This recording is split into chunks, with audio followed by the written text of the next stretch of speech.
It's Toucher and Hardy, Zolak and Bertrand, Felger and Maz, Joe Murray. For Boston sports fans, it's 98.5, the Sports Hub. Beasley Media Group Station.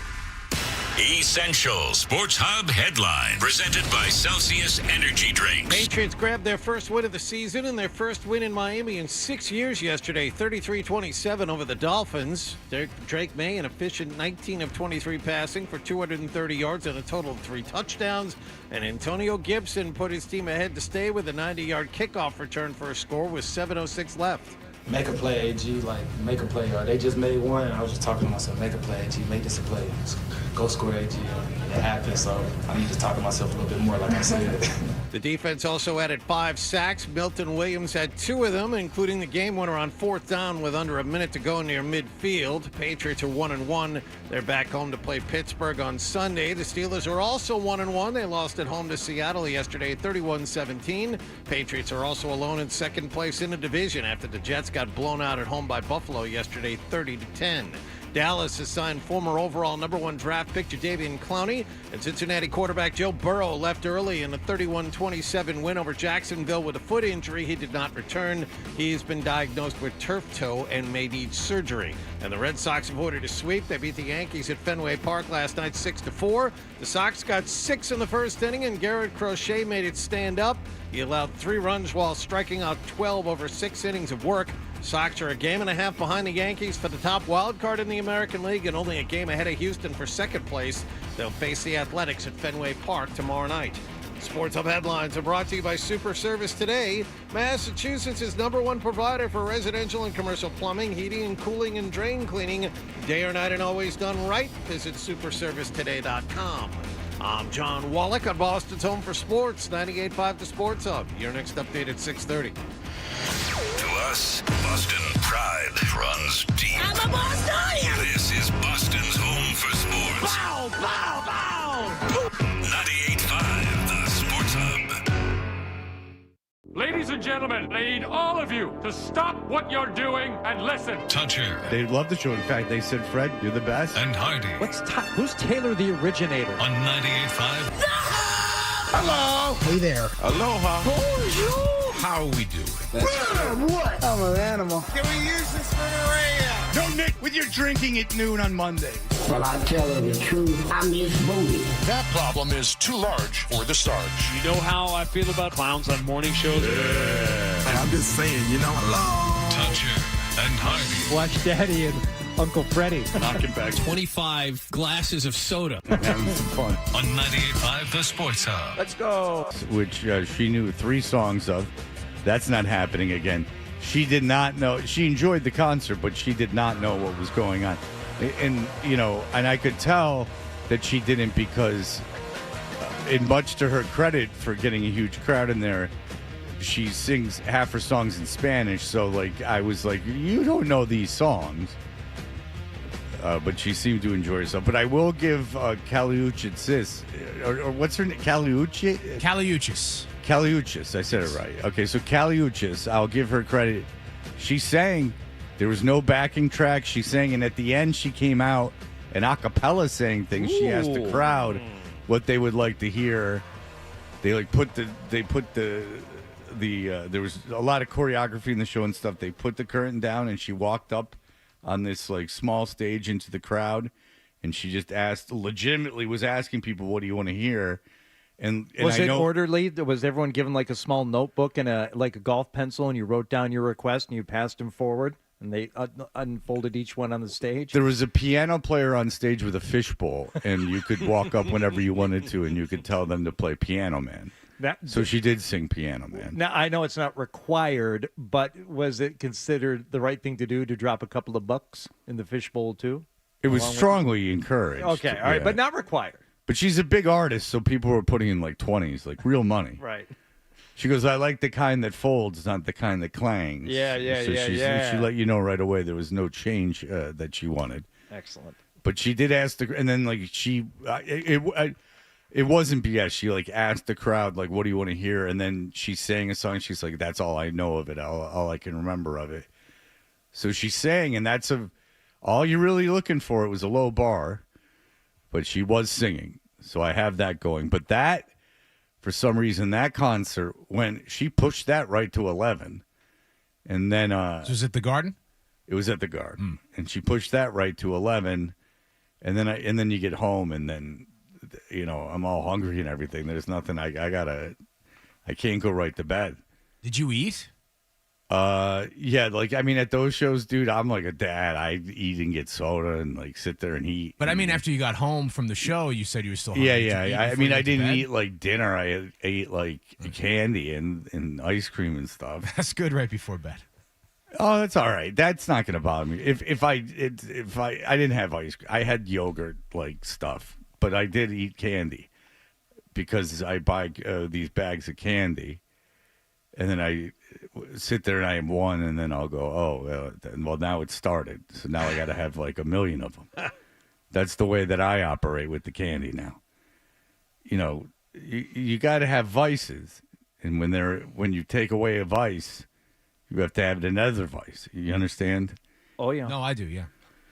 You got to the people that don't do anything, that are like vegan and like the rich rolls of the world, who I respect, but I mean, with the ultra marathons and the vegan and everything else, I'm like, holy moly, it's good for you, but it's a lot. It's an awful lot. Where's the fun? Yeah. Yeah, it's not like it's super fun to eat candy, but It's not bad. It's worth it. the closest thing to like drugs is because the drugs I take are not fun, and so like or unfun. They're just what they're just probably don't do anything. A lot of people would say they probably don't do anything that know me, but what it is that Or they're not doing enough. well, that could be said as well. That's kind of what I'm saying when I say it doesn't do anything. Wow. Is that then chocolate? I always thought it was for old ladies, chocolate, but it's also for old men. So what do you know? You got that. Sugar and nicotine. Those are my two things. Somebody brought over to the house a couple of nights ago crumble cookies, which I do enjoy. Yeah. This broad knew what she was doing. She brought the big ones, right? Not the mini crumbles, the big ones. I didn't even know they had mini ones. Oh yeah, they get them the minis and they're fine, but the big ones, I think there was like 6 in a box or something. So we've all been picking at them now for 2 days. You just cut off a little section, but there's one in there that is a waffle flavored cookie with a butter flavored dollop of icing on the top of it, so it looks like a big ball of butter sitting up there, and a little packet of maple syrup.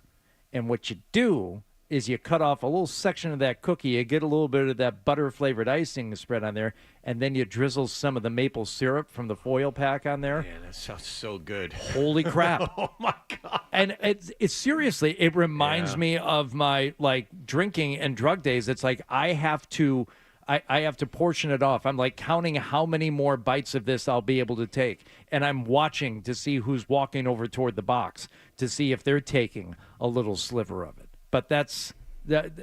If you told me it's like, no, you got to stop eating sugar altogether, I'd say, well, then you could just kill me. Because what else do I have at this point? Yeah. That's it. The things you have to live for have narrowed considerably. You think? Yeah. And I'm not saying you specifically, everybody. That's a general view. It's funny because I cannot eat. Like, I could not eat for like 2 days. I really could. But then once I eat, after that, like say I don't eat for like a day or like for like 20 hours.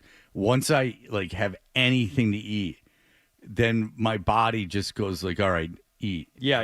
Now just keep shoving it in. Yeah, there. like now eat. Now you're eating. I don't know how you do that. I don't know. You just not paying attention, and you're like, oh, I'm not. I don't really get hungry. If I like lift weights, like then I'll want like food. But if I don't exercise, I don't really want food. Like I don't have an appetite.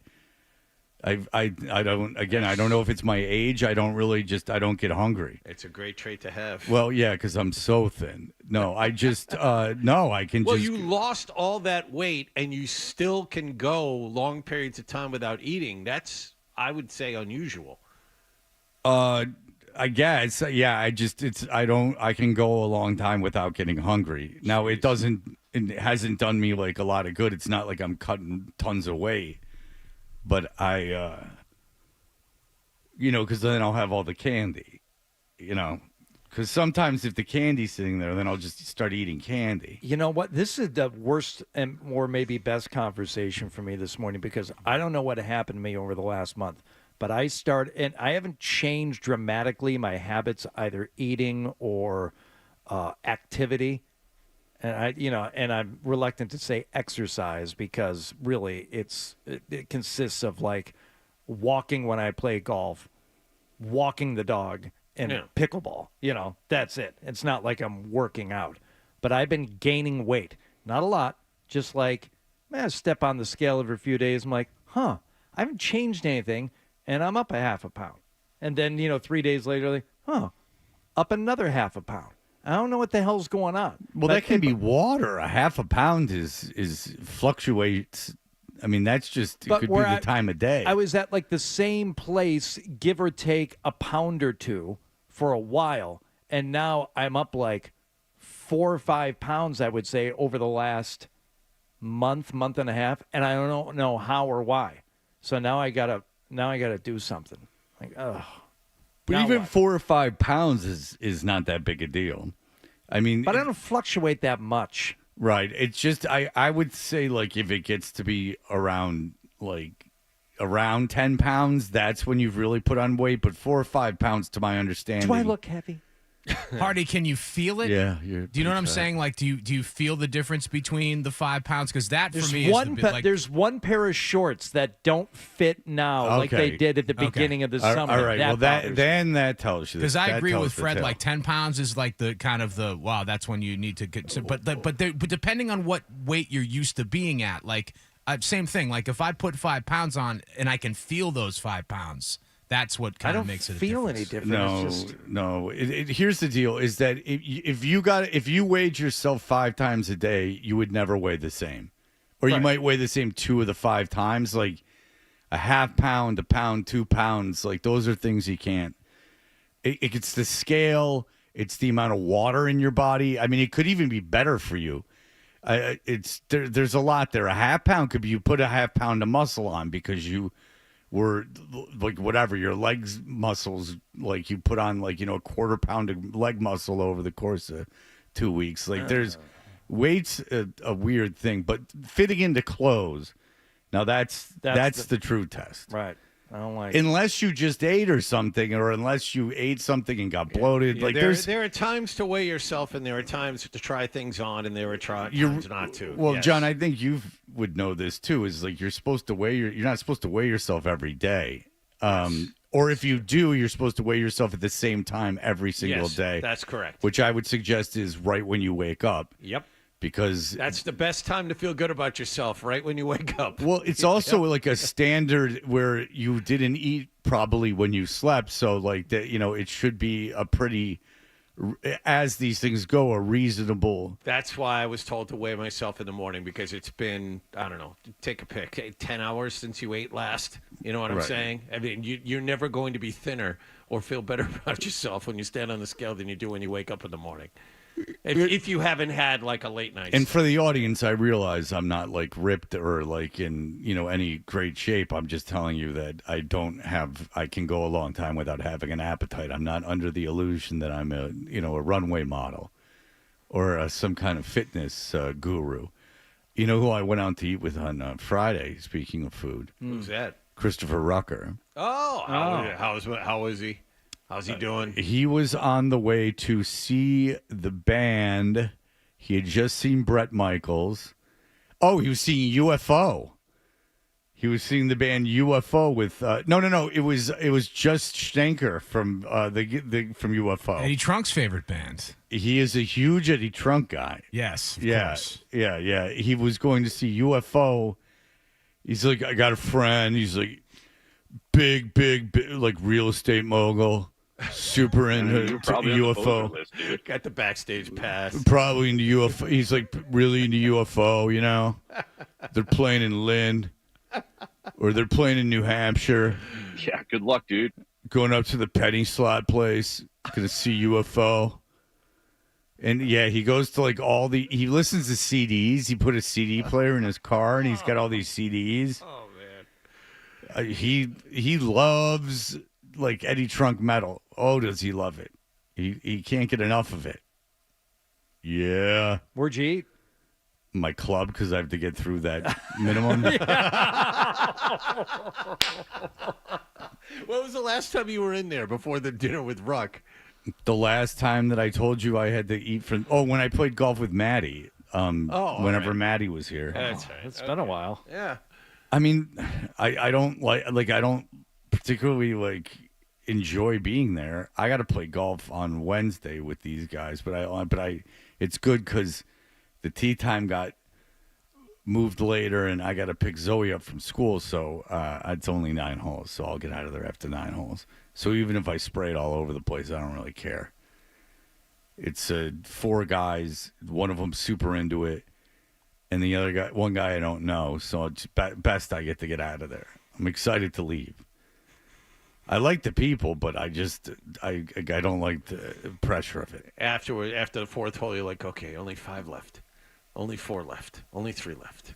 Yeah, unless I've been playing like once a week or something. Yeah, I'm pretty much just counting down holes. Yeah, it's one of those things that once I get started, I just want to leave, which is a lot of stuff.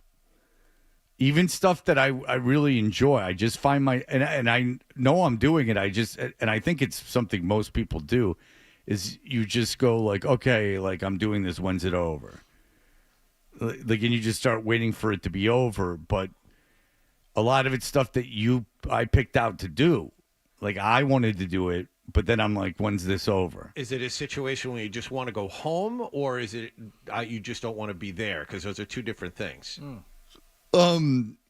It's not even that I don't want to be there. It's just that like I find myself going, okay, how much more of this is left? Like when do we leave? Which is and it has nothing to do with the amount. Like if I'm having a bad time, that would be obvious. But if it's just I'm pretty much doing anything, I'm like, when can I leave? Unless I know I have to leave, and then I want the time to go slower. It's almost like if I can stay as long as I want to leave. If I can't stay as long as I want, or if I know I have to leave it in an hour, then I'll go, oh. Like if I'm home and then I know I have to go out in like 2 hours, for some reason that's the fastest 2 hours of the day. Yeah. And then I'll convince myself, even if I'm going out with like a girl I like or something, and there's like a chance I'll have sex, like I'll still like be like, oh well, I'm enjoying being home. It's obviously it's one of my many mental problems. All right, your New England Patriots, they did it. They did it in wild fashion. Yeah, John just fist bumped, baby. Yeah, he's really on the board. Really into it. But look, they went to Miami. I thought it was a very encouraging win. I thought the way they won is the way that you're going to have to win games. Oh, God. It is. I know. Special teams. That wasn't a I'm understanding that you're correct. This is a very flawed team that ran into a team that was more flawed. Yes, but no, but I'm not dismissing that win. You went to a place that you never win. Right.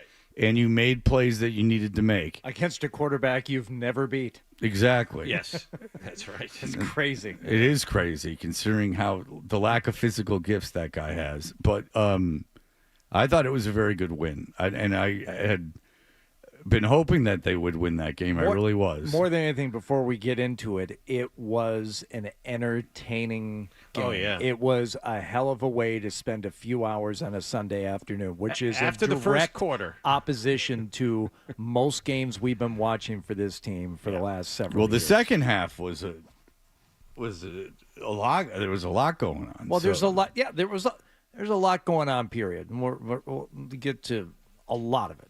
Yes. A lot of it. Yes. Okay. Yes. Okay. We will have all that for you coming up in just a moment. You're listening to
describes himself in 7 words. A guy in tights and a cape. And Hardy with blunt honesty. I am not known as Mr. Fun. Dutcher and Hardy continues on the Sports Hub. Did you catch a game last night?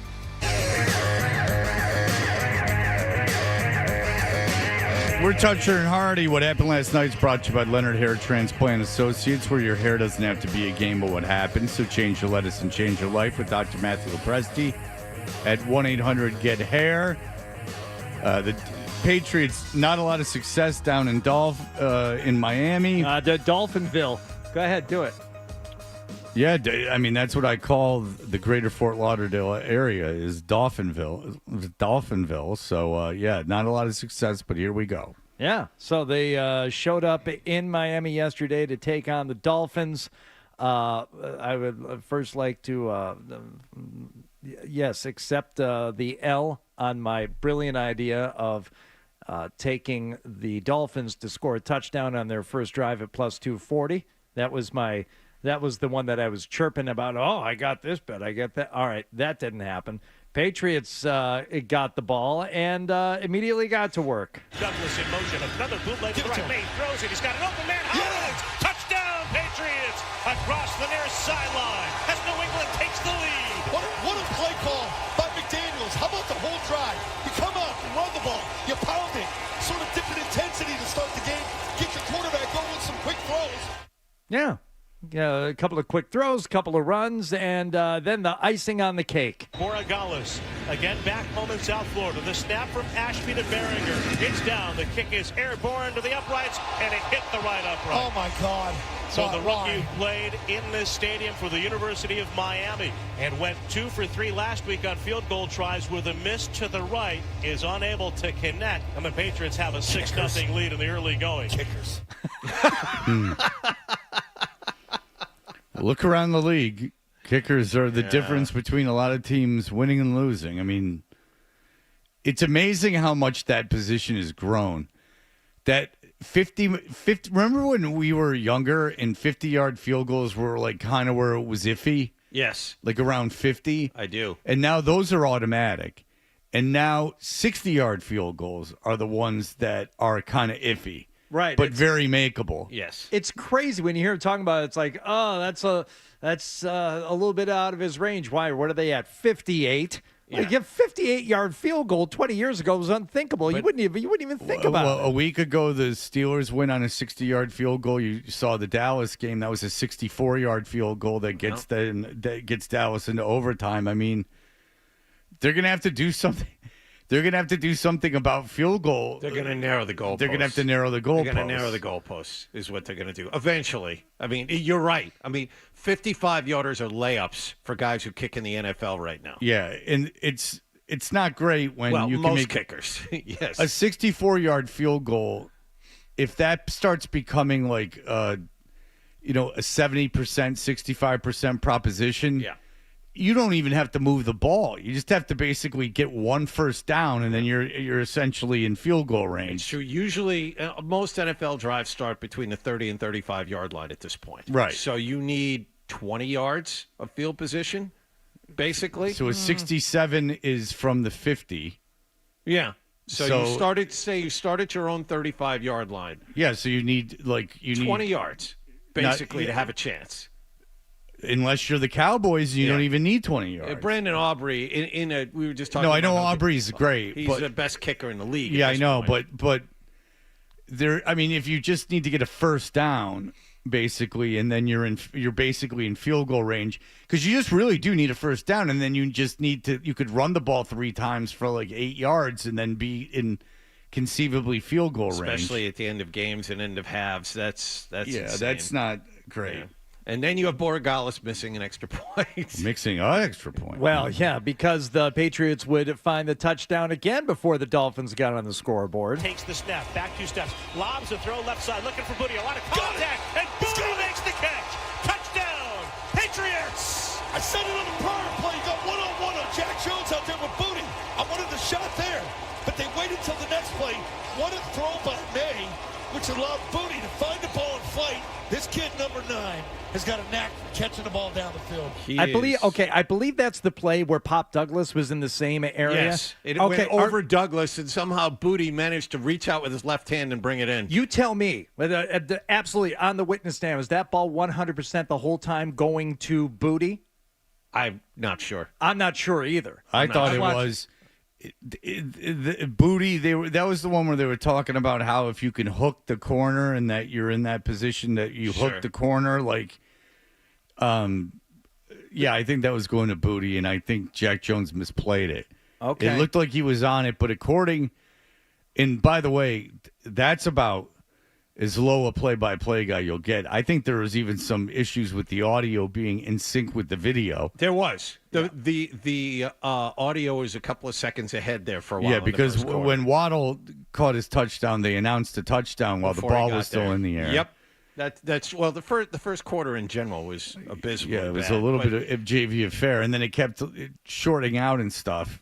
Well, there was no yellow line for a while. You couldn't hear the refs for a while. You couldn't hear the guys for a while. And then when the guys stopped talking, you could hear them jiggling their microphones off camera. The first quarter was ridiculously bad. But for Booty, that guy made a great catch. Yeah, and fantastic. He's a really good receiver at this point. It's funny because I would have asked them to get the audio, but I don't think you could find it. You had that team, the Jets-Buffalo game, which was a real shootout, was Jim Nantz and Tony Romo. Yeah. And it was the 40th anniversary to the day of Jim Nantz's first being on CBS, and they spent, I don't know, no joke, close to 10 minutes in a row during the game doing it. And then it got like crazy, and they went to Leslie Visser on the sideline, and she started talking about how it was his 40th year at CBS. It was awful. And my son's like, who's this? Why the hell do they keep talking about this guy? Is he the old one? And I'm like, yeah. And then Tony Romo, something's wrong with him. Yeah. He's like mouthing, he's the best. He's the best. Dude, No, you guys don't even like each other. Yeah. Liar. So the Patriots now up 12-0. It should have been 13 at this point. You have a chance for an extra point here to make it 14-0. Borregales had missed the first extra point. It's not going to happen again. And now Borregales is on for the point after try. He missed his first off the right upright. The snap is back. The kick is lifted to the uprights, and that kick is no good. You got to be kidding me. He missed it again. Same place. Look at Vrabel. I mean, it just takes a little off what you've accomplished on the first 2 drives. So the Patriots. It's always great. Was he uncomfortable playing in at that venue, Borregales? All kinds of nervous, apparently. Oh, no, he played college ball there. I know. That's like, there's no excuse. I know. All right, Patriots having some success in the air and also on the ground thanks to running backs like... Give to Stevenson, runs through the middle, and out of an ankle tackle across the 50-yard line, bounces off one hit, and then another, and he carries a pile inside the 40, tackled on the left hash mark of the Dolphin 37. You know what's funny? They tell everybody in the stadium, we're running it here, and the Dolphins just can't stop it. There were times when it was quite obvious what play was going to be happening, and the Dolphins... for as close a game as this ended up being and for as, a little bit of back and forth as there was, man, they're bad. Man, they got all kinds of issues. We talked Both about sides this. of the We ball. talked about this in the days running up to the game. I mean, Miami is in a bad place. They have a head coach that's going to lose his job. Their star player clearly doesn't want to be there. There's all kinds of acting out. And they have a quarterback that's one hit away from the end of his career. And you saw the way they looked against Indianapolis in week 1. We knew that was a bad team going in. They were as bad as advertised, that team. That team may win 2 games. But it's still, it's still a team that has that one player and still in a league where if you've got that 1 or 2 player combo on offense, you can still make a game of it. 3rd and 13, dropping back to throw. He's in the pocket. He slides left. He launches a long ball for Hill, separation, and he catches it. He caught it inside the 30. He's dropped at the 26. Alex Austin had it in his sights, didn't turn to find the ball, and Hill caught the pass as if he was catching a punt, and the Dolphins convert. What a disaster on this throw. Well, Tyreek Hill, for the guy who doesn't want to be there, for his teammates who are, questioning his commitment to it, 6 catches for 109 yards, including that 47-yard reception we just heard. Patriots played a lot of zone early on, and Tyreek Hill would just find a seam and wait. They seemed unable to cover him. Alex Austin had a really bad first half. He got beat by Waddle for a touchdown, and then he had that pass. Not good. No. Let's go back to the Patriots here as Drake May was having good times with Ramondre Stevenson. On third down, he drops back to throw. Pressured by Phillips. Moves up. Throws it down the right side for Stevenson. Lays it out there, and he makes the catch. Running down the right side of the cut left at the 30-yard line. Ramondre runs it to the 25, and he ducks under a defender and is dropped at the 20-yard line. What an absolutely, I would call great play by Drake May here. Yes. By the way, that last Tyreek Hill reception would set up the field goal that would put Miami up on top. Patriots retake the lead thanks to Drake May taking the ball himself. Takes the snap. Rolling to his right. He's being chased by Judon. Drake May on the run to the 5. Gets away from Judon and runs to the end zone. Across the goal line. Inside the right pylon as the Patriots take the lead for the moment. There is a flag, however. Touchdown, holding defense. Holding on Miami. All right, very good. By the way, Ramondre Stevenson again with the 2-point conversion, so they go up 23-20. I think we break here, Fred, and then we get to the real fun that happened toward the end of the game. Because if all you wanted was an entertaining game to watch, if you had just no skin in the game, win or lose, you just wanted to watch something fun, this game was entertaining for the most part. At the end, it got real entertaining. All right, we'll have all that for you. Here are the headlines. Sports Hub headlines. Presented by Celsius Energy Drinks. Patriots scored their first win of the season yesterday on the road, 33-27 over Miami. Drake made 2 touchdown passes and a touchdown run. Antonio Gibson, a 90-yard kick return for a score to put the Patriots ahead to stay. It's their first ever win over Miami quarterback Tua Tagovailoa in 8 tries. They're back home to play Pittsburgh tomorrow night. Steelers lost at home yesterday, 31-17. They will also come to Foxborough with a record of 1-1. And the Red Sox beat the Yankees last night 6-4. They salvaged one of the 3 games this weekend. Carlos Narvaez, a home run in the bottom of the first inning. Sox scored 6 on the first and hung on for the win. They're a game and a half behind the Yankees for the top wild card and only a game ahead of Houston for the second wild card. Their next game is tomorrow night at home against the Athletics. Sports Hub headlines are presented by Celsius Energy Drinks. Refresh your energy with 0 sugar, essential vitamins, and proven ingredients. I'm John Wallach on Boston's Home for Sports, 98.5 The Sports Hub. Your next update at 7 o'clock. Toucher and Hardy, 98.5.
Like to climb up a tree.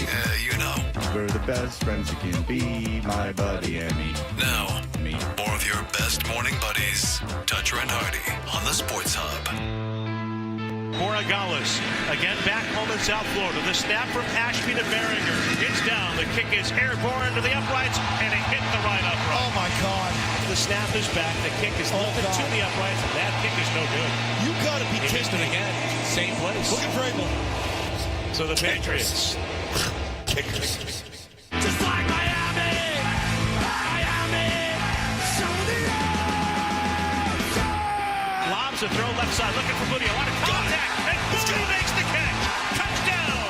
Patriots! Drake May on the run to the 5, gets it to Judon, and runs to the end zone. Bounces away near side to the 45-50. Gibson to the 35 of Miami. You're kidding me. 15, 10, 5. He goes the distance. Touchdown! Patriots! Throws off balance, intercepted by Mapu. Coming back the other way to the 50. Cut left at the 40-yard line. And Marte Mapu with the pick. We didn't pout. We didn't drop our head. Went on to the next play. We kept competing, and I appreciate that. We have to learn how to compete and believe that we can come down here and win football games. Patriots winning by the 33-27 final.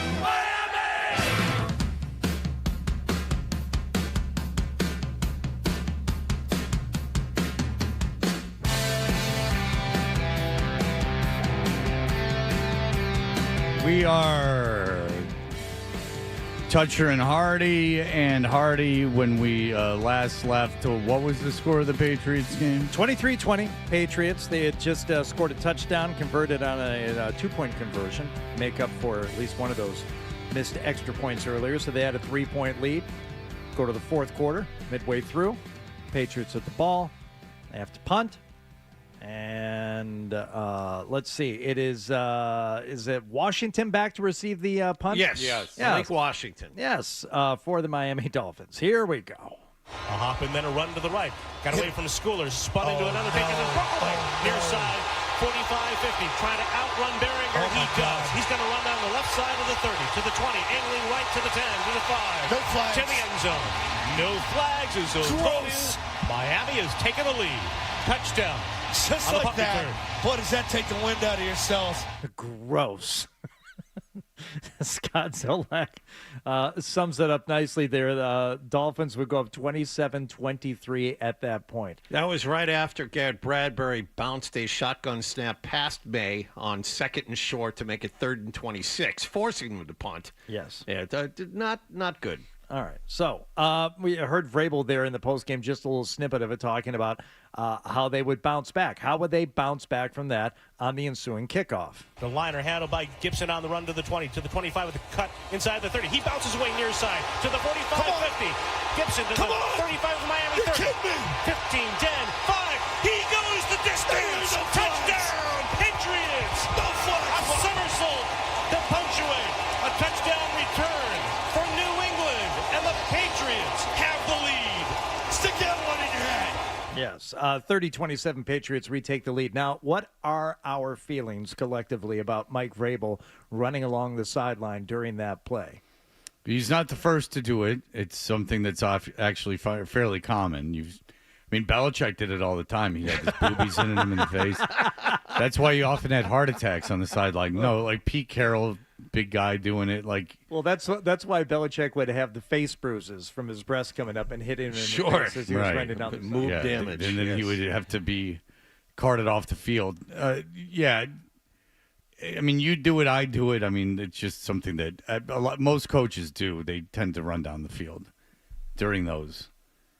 So the Patriots would a lot of pressure on a coach in a game. Yeah, at this point, which is ultimately out of your control too. So, but you've got the feeling now anything can happen. You just anything can happen. Sure, like you've there's got 2 extra points. There's a punt return and a kick return back to back. Yeah, what you're not expecting is like good fundamental football and just I don't know, maybe getting a stop. Would the Patriots be able to get a stop?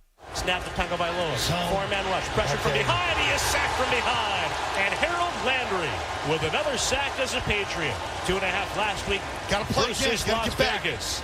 And another today against Miami. That is his 6th against the Dolphins in 6 career games. Yes, the Patriots playing some good sound defense here at the end, which was capped by Tagovailoa, who takes the snap, back a couple of steps, steps up. He throws off balance, intercepted by Mapu, coming back the other way to the 50, cut left at the 40-yard line, and Marte Mapu with the pick is dropped at the 37.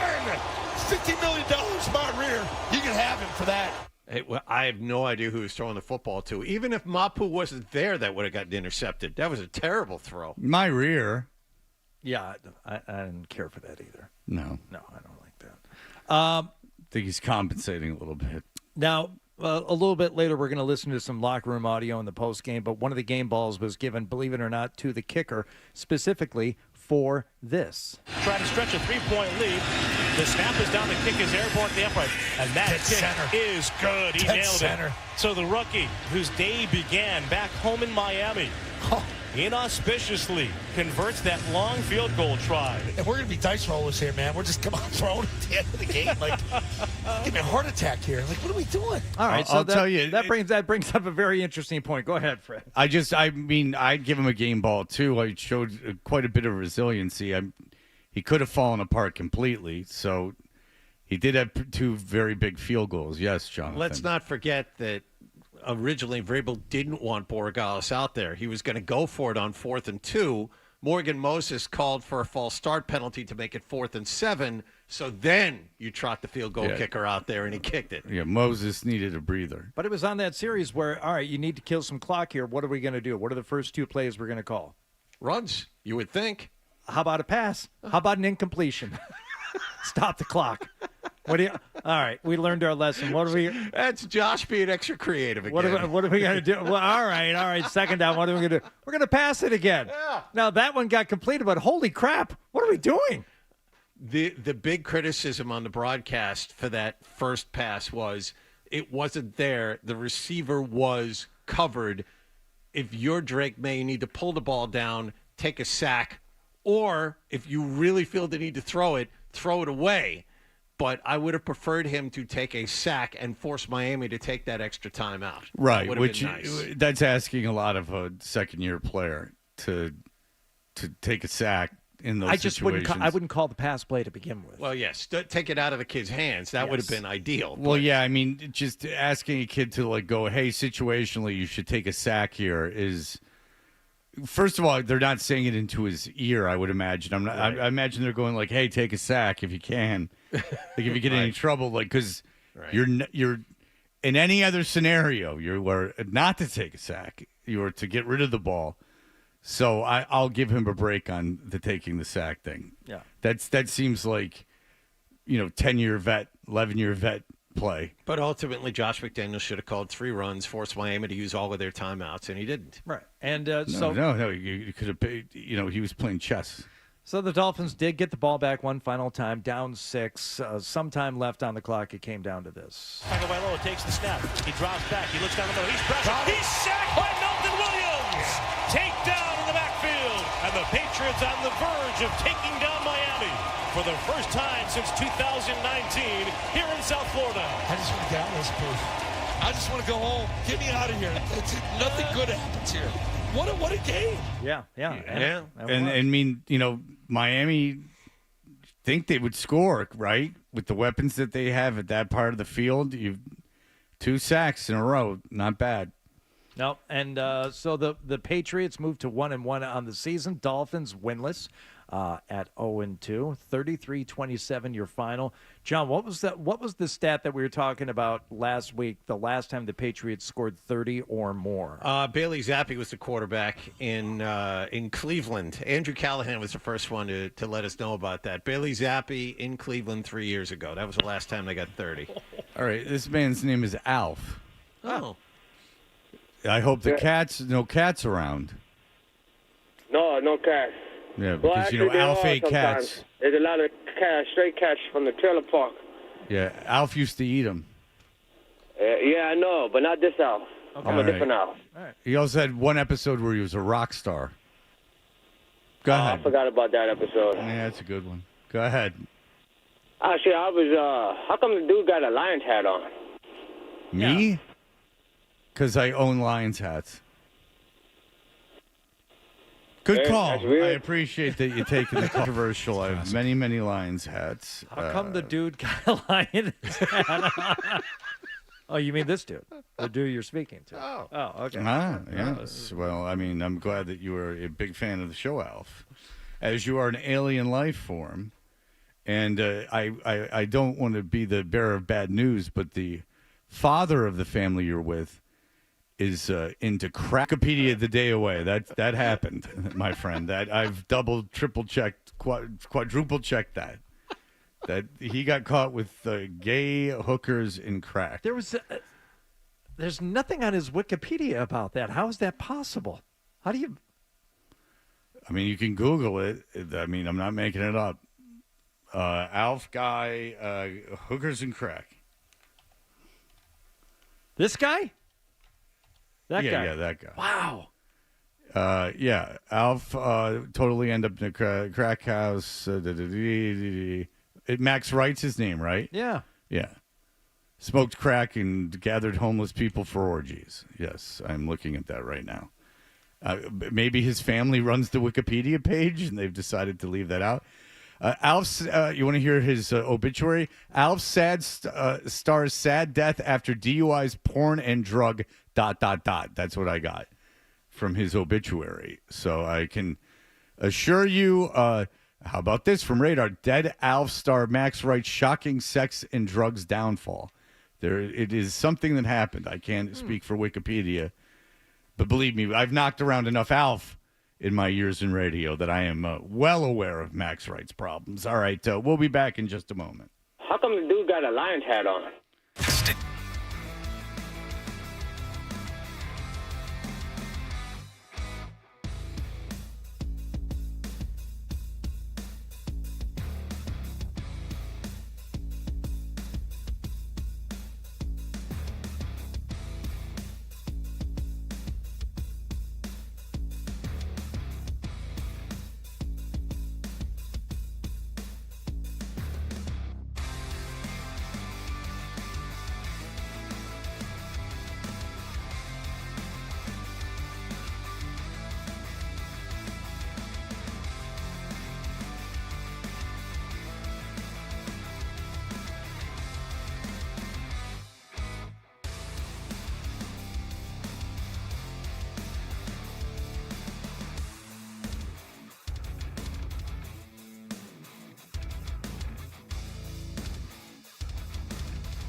beyond just the game. It's Toucher and Hardy, Zolak and Bertrand, Felger and Maz, Joe Murray. For Boston sports fans, it's 98.5, the Sports Hub. Paisley Media Group Station.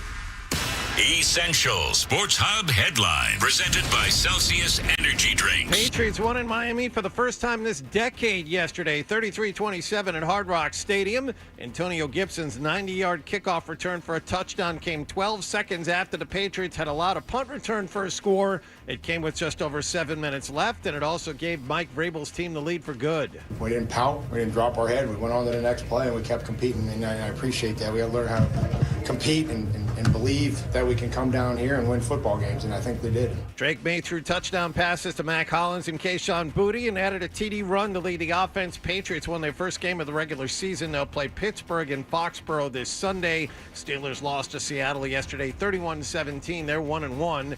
In other AFC East news, Buffalo beat the Jets at MetLife Stadium 30-10. The Bills are 2-0. The Jets are 0-2. There are a pair of Monday night games tonight. Tampa Bay visits Houston early, and then the late game has the Chargers going to Las Vegas. And the Red Sox beat the Yankees last night 6-4 to avoid being swept.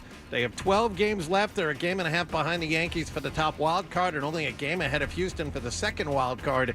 The next game is tomorrow night at home against the Athletics. Sports Hub headlines are brought to you by Dr. Matthew Lopresti and Leonard Hair Transplant Associates, the hair doctor of Hardy, Tuukka Rask, and Charlie McAvoy. Call 1-800-GET-HAIR for your free consultation. I'm John Wallach on Boston's Home for Sports, 98.5 The Sports Hub. Your next update at 7:30. Start your day. Ooh, that's a good one. Work through your day. What's that thing we do at the end of the show? And end your day. I'm not giving you an opinion. I don't know. Right here, 98.5 The Sports Hub. Hey, listen, if you've got to go, we understand, but make sure you bring the Sports Hub app with you so you can hear more of Toucher and Hardy. That's what I want on my tombstone. On the Sports Hub. The audience, because out of the 6 of us, 5 are wearing baseball caps. I would not normally wear a baseball cap every day, but I've learned with the lighting, it looks like I've dyed my hair red. And then people insist I've dyed my hair red, and I can't get annoyed with it because I understand that it does look like I've dyed my hair red, and I'd rather just not deal with it. How come the dude got a Lions hat on? What's 9 times 4? I bet you he knows. And I bet you can show it using his fingers. All right, Jeopardy. All right, I watched a Jeopardy episode last week. My ex-wife's got a relative having health issues, so she's out of town, and I feel guilty like having her get someone to take care of the dog. So I've been over there, and the kids have been over there, but they're staying at my house, and the dog can't be in my house because the dog flips out. It's something about smells in my house or something. My old dog doesn't like being in my house. Like, my old dog loves me, but does not like being in my house. So I'll bring my dog over there. And I was real bored, and Jeopardy was on. And I actually remember, like, oh, wow, Hardy watches Jeopardy. And then the thing about Jeopardy, which is, and this will get to our bit, which is I'm sure it is with you guys too, is that I rule at all the dumb categories, like pop culture, sports, and then everything else, it's just, I don't even know what they're talking about. I don't know. In a lot of these people have loser jobs, kind of like for like an intellectual, like they're like bad, like not jobs that require a whole lot of, climbing to the top. They're not educators, or I consider educator to be a great job. Just they'll have like some weird overnight security guard. Yeah, like just some weird job that you're like, overnight security guard I can almost even understand because you just have all the time on your hands. Right. But they'll have some weird, like, bottom of the barrel white collar job, but yet here they are with trim the hedges out front. You'd go. Well, that would be anyone. No, it could be a crack dealer. You'd offer to trim the hedges. I'm gonna have a daydream later on about maybe one day being neighbors with Ken Jennings. That would be that'll be enough to fuel me through a good part of the day. Someone give you some Jergens in a sock, because that's going to be a very happy I don't know if there'll be ending. time for that. It's just going to happen. All right, so this is the category is just one just team. One team is the sports themed category. All so Fred will let Ken Jennings ask the question and then stop the audio. You guys can see if you can figure it out. As Fred said, as a regular Jeopardy watcher, I get so excited when those categories pop up. And we're not alone in this. My wife and I, and we got my son kind of watching it now too, reluctantly. But there will either be a yes or a groan when they announce the categories. Like bodies of water. Celebrity athletes. Yes. Okay, those I'll have a chance at. But I'm like I get angry watching it sometimes, and I'll stop it and I'll pause it and I'll say, I don't even know what the F they're talking about. Well, there was one of those when I don't watched understand. it. I don't even understand what they want you to say, what the answer is supposed to be. It was something like an answer would be like a bowl of cherries, like life is a bowl, is a bowl of, or something like that. Oh, if life is a bowl of cherries, what am I doing in the pits? Hey, that was the answer. Irma Bombeck. But it was like this. You had to. It was whatever it was. I didn't understand what the concept even. Those of are the ones that anger me when I don't even understand what do you want from me. Yeah, what do exactly. you want? Exactly. All right, I'm going to do this to the best of my ability. Okay. So if the bit could be I screw it up because I don't know enough about Jeopardy, but here we go. Okay. Well, first thing I'll have to do is turn it on. I have so many pieces of paper because it's a Monday after a football game. Just one team. Just one team, 6. Okay, I thought he was answering there. I was like, was that the question? All right, here we go. Just one team. Just one team, 6. Oh, well, that's not fair. This guy played the game. I mean, this guy is obviously an ex-football player. Yeah, this is double jeopardy. He's going right to the middle of the column. One team. He sounds like a linebacker. Just one team. Yeah. That lady, allow me to take my potion and I'll become flubber. Just one team. Just one team, 6. This Navy lieutenant, 14 seasons with the NBA's Spurs. Okay, I know that. I got it. Yes. All right, so now the question would be, do they know it? Right. Obviously, it's Greg Popovich. So this is single Jeopardy round because it's a $600 question. All right, we're not just one team. Just one team, 6. This Navy lieutenant, 14 seasons with the NBA's Spurs. Okay. Okay. Who is David Greg Robinson? Yes. It's Greg Popovich. Right. It's David Robinson. Will this guy know it? No. Yeah. I would say he does because he chose the middle of the column. He was pretty confident in his ability. So I'll say he does know all right, that. good call, John. There was one guy, he was double fisting the thing, and he was jamming it because, you got to wait right until after they're done asking it. Right. Gives everyone a chance. That's Lieutenant David Robinson. Okay. Wow. Okay. No, didn't know that one. All right. It's Manu Ginobili. Paolo? Just one team, 8. Going back to sports, huh? This. Yeah. Jennings doesn't like that. I don't want to, but there's very few clues left that are unrevealed, Cat. This is my revenge tour for all my high school tormentors. No, he is a part-time street sweeper. Yes. I have several doctorates in ancient language, and somehow it's not panned out. When I told you when I worked at... We're catching up right now, so we're months behind. But there is one guy who won like 3 or 4 times. He is described as a stay-at-home son.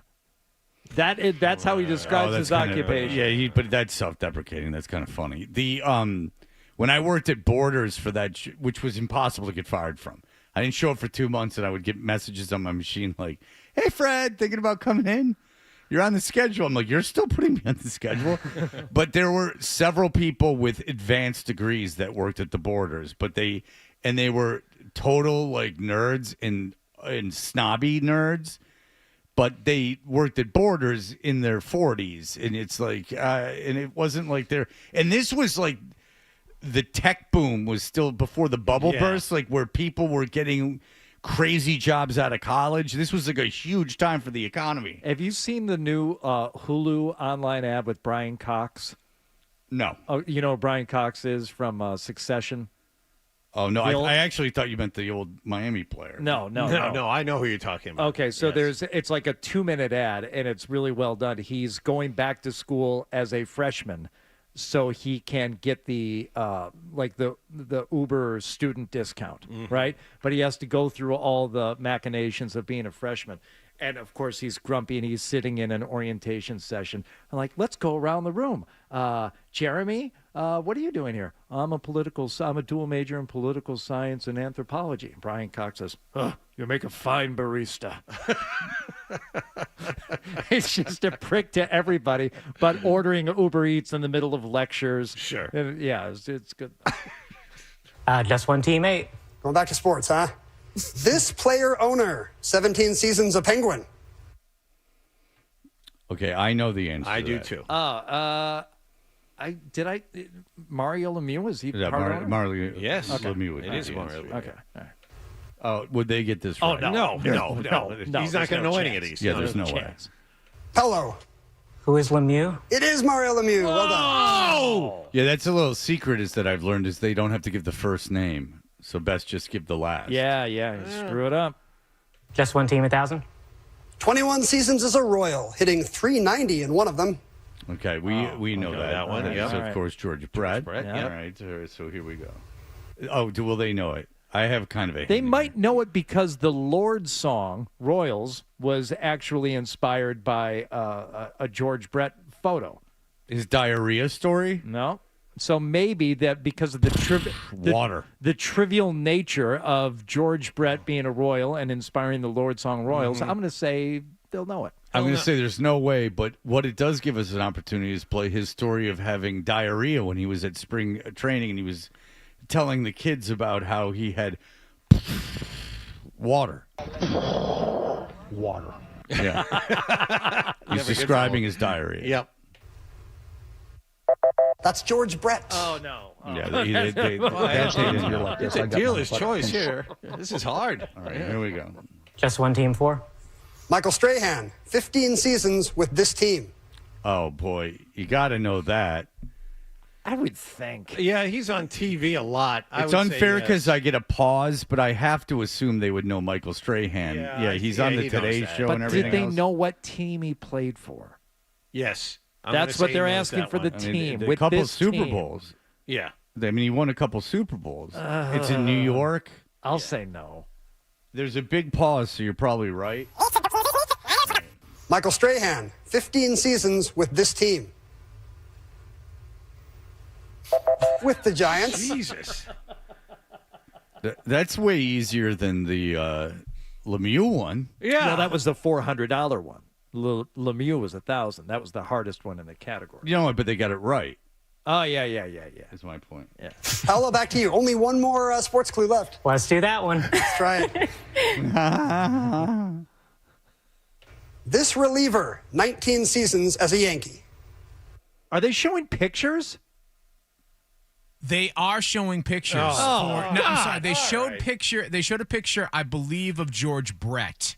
Okay, because they have to show a picture here Because- because I mean, it could be Goose Gossage. I mean, I'm taking Sparky it's Lyle could be a lot Yeah, of I guys. take it as I mean, I Mariano assume Rivera. it's Rivera, Right, but yeah, right. but It's Mariano I'm Rivera. saying like, do we know for a fact that like Goose? I know he played for the Padres and stuff, but like there are relievers that who knows? Like a reliever isn't a position that you necessarily are great at. There could just be some guy that hung around. Like it's, I know it's Rivera, but still, no, they're not going to get Rivera.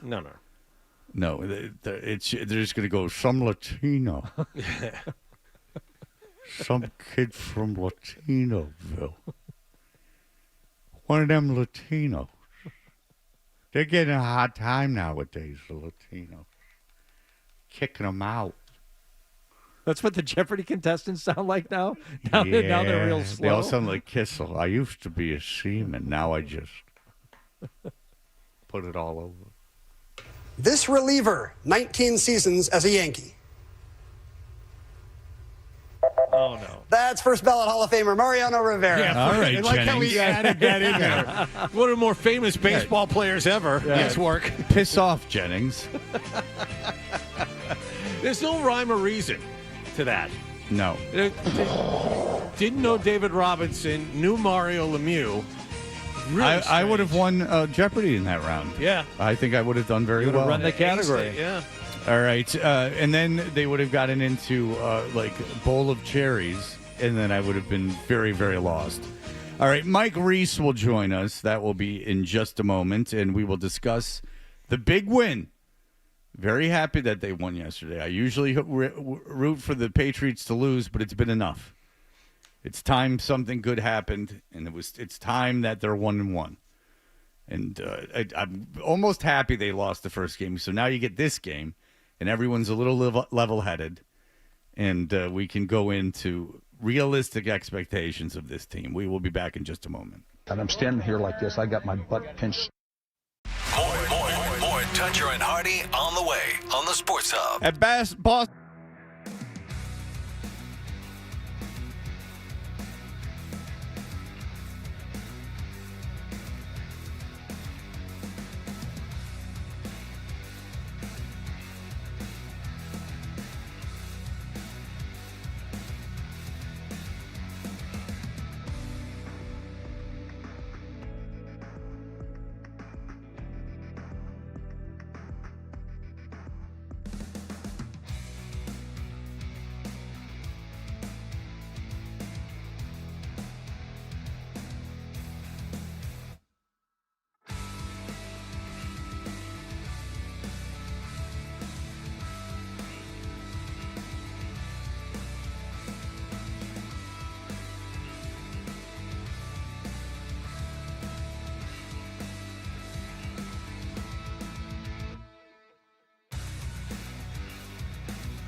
Everyone agrees that I'm the only one who's not wrong. Right or wrong, they're back.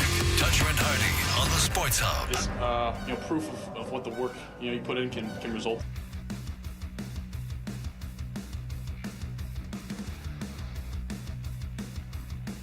We can turn out and come up in the win column. So I think that's why I'm just proud of these guys.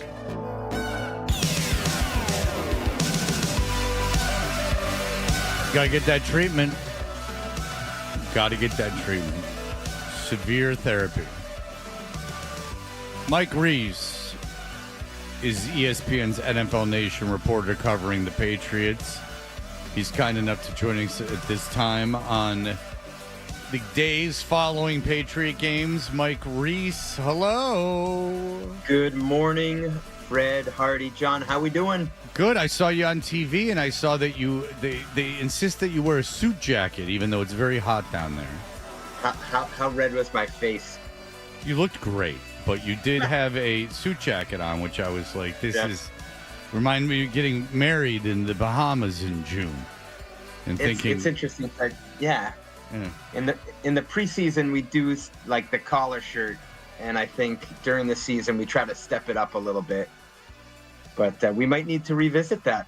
That was hot. Well, it gives you a sense of professionalism, which I think you so sorely need. So it gives you some gravitas that you're a real businessman. So I applaud you for that. All right. Well, look, that was a good win. I mean, that's a team they don't beat, a quarterback they don't beat, a team they don't beat in on the road, and a quarterback that they have a lot of difficulty beating.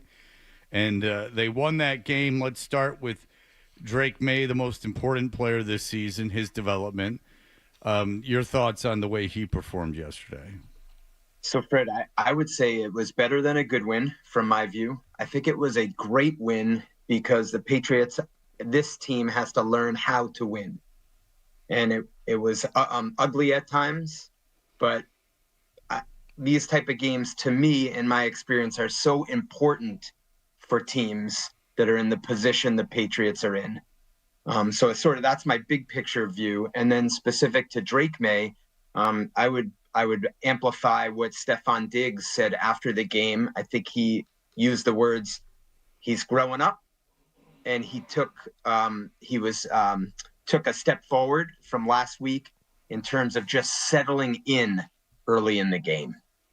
Yeah. I think it speaks volumes that Vrabel immediately brought up in the post game what you alluded to there, Mike. How they bounced back. They got themselves in some bad positions, and they were able to find the ways to end up winning the game, which is the thing that you're going for. But I think maybe we didn't give that enough credit at the start of the season with a new head coach and a new staff and a bunch of new players. Like, all right, they've all won it at some level before, but winning together as this group, it's something that I think it was important for them to experience, to know what that feels like, what it feels like to bounce back, to come from behind at one point during the game and actually get that win, so that it's almost like a muscle memory going forward. Oh, okay, we're in a bad spot here, but we've done this before now, and that can do wonders for them. Especially after what happened last week, Hardy. Like that. I think it's okay to say that we expected a little more from the season opener, especially in the second half of that game when they were stressing, we want to be a second half team. And so let's just hypothetical this. Let's say they go down to Miami and lose that game, which they easily could have because the game was within a play, of going the other way. What would we be talking about? Well, same old story. Yeah. Can't win in Miami. Same old story. This feels like 2024 again, right? And so that's why I really think this was a huge result for them to get, while acknowledging there's a lot to clean up there. Yeah. I wanted to get your opinion on some of the other rookies, because I think we can all agree this is going to be a slow build, and how the rookies perform this year will lay the foundation for the future.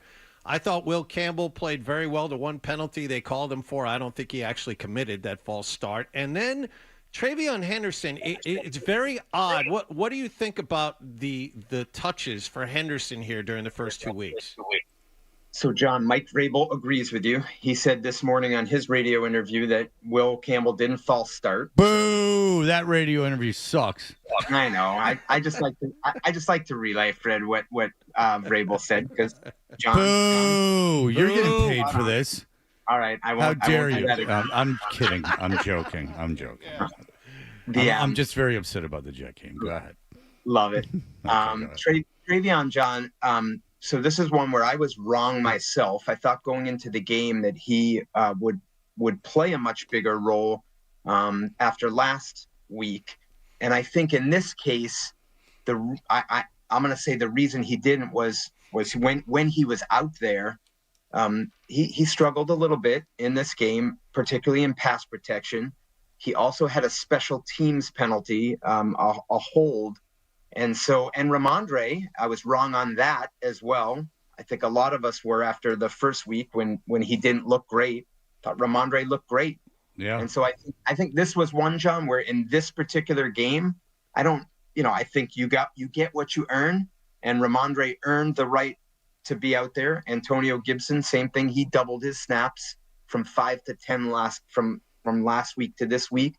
And Travion, I think will continue to get snaps, and how the game goes will determine if those continue to increase. He had, on a couple of occasions, trouble picking up the rush, Henderson. So I'm wondering if that seems like the kind of thing that annoys coaches. Especially when he's been labeled as a good blocker when he got here. And it affects your playing time. Yeah. Just in my experience of hearing coaches talk, that's something that bothers them. Do you see him having a problem with that yesterday? And do you think that could affect any of his playing time? So he had a problem with it yesterday, Fred. I think he would agree with that. But I don't think it's a big picture problem, because this was actually it's not a big picture problem, but I'm just wondering if that's the kind of thing that annoys Vrabel and McDaniels, and they go, all right, like, you learn to do this, or it's going to cost you some possessions. We don't want our quarterback getting killed.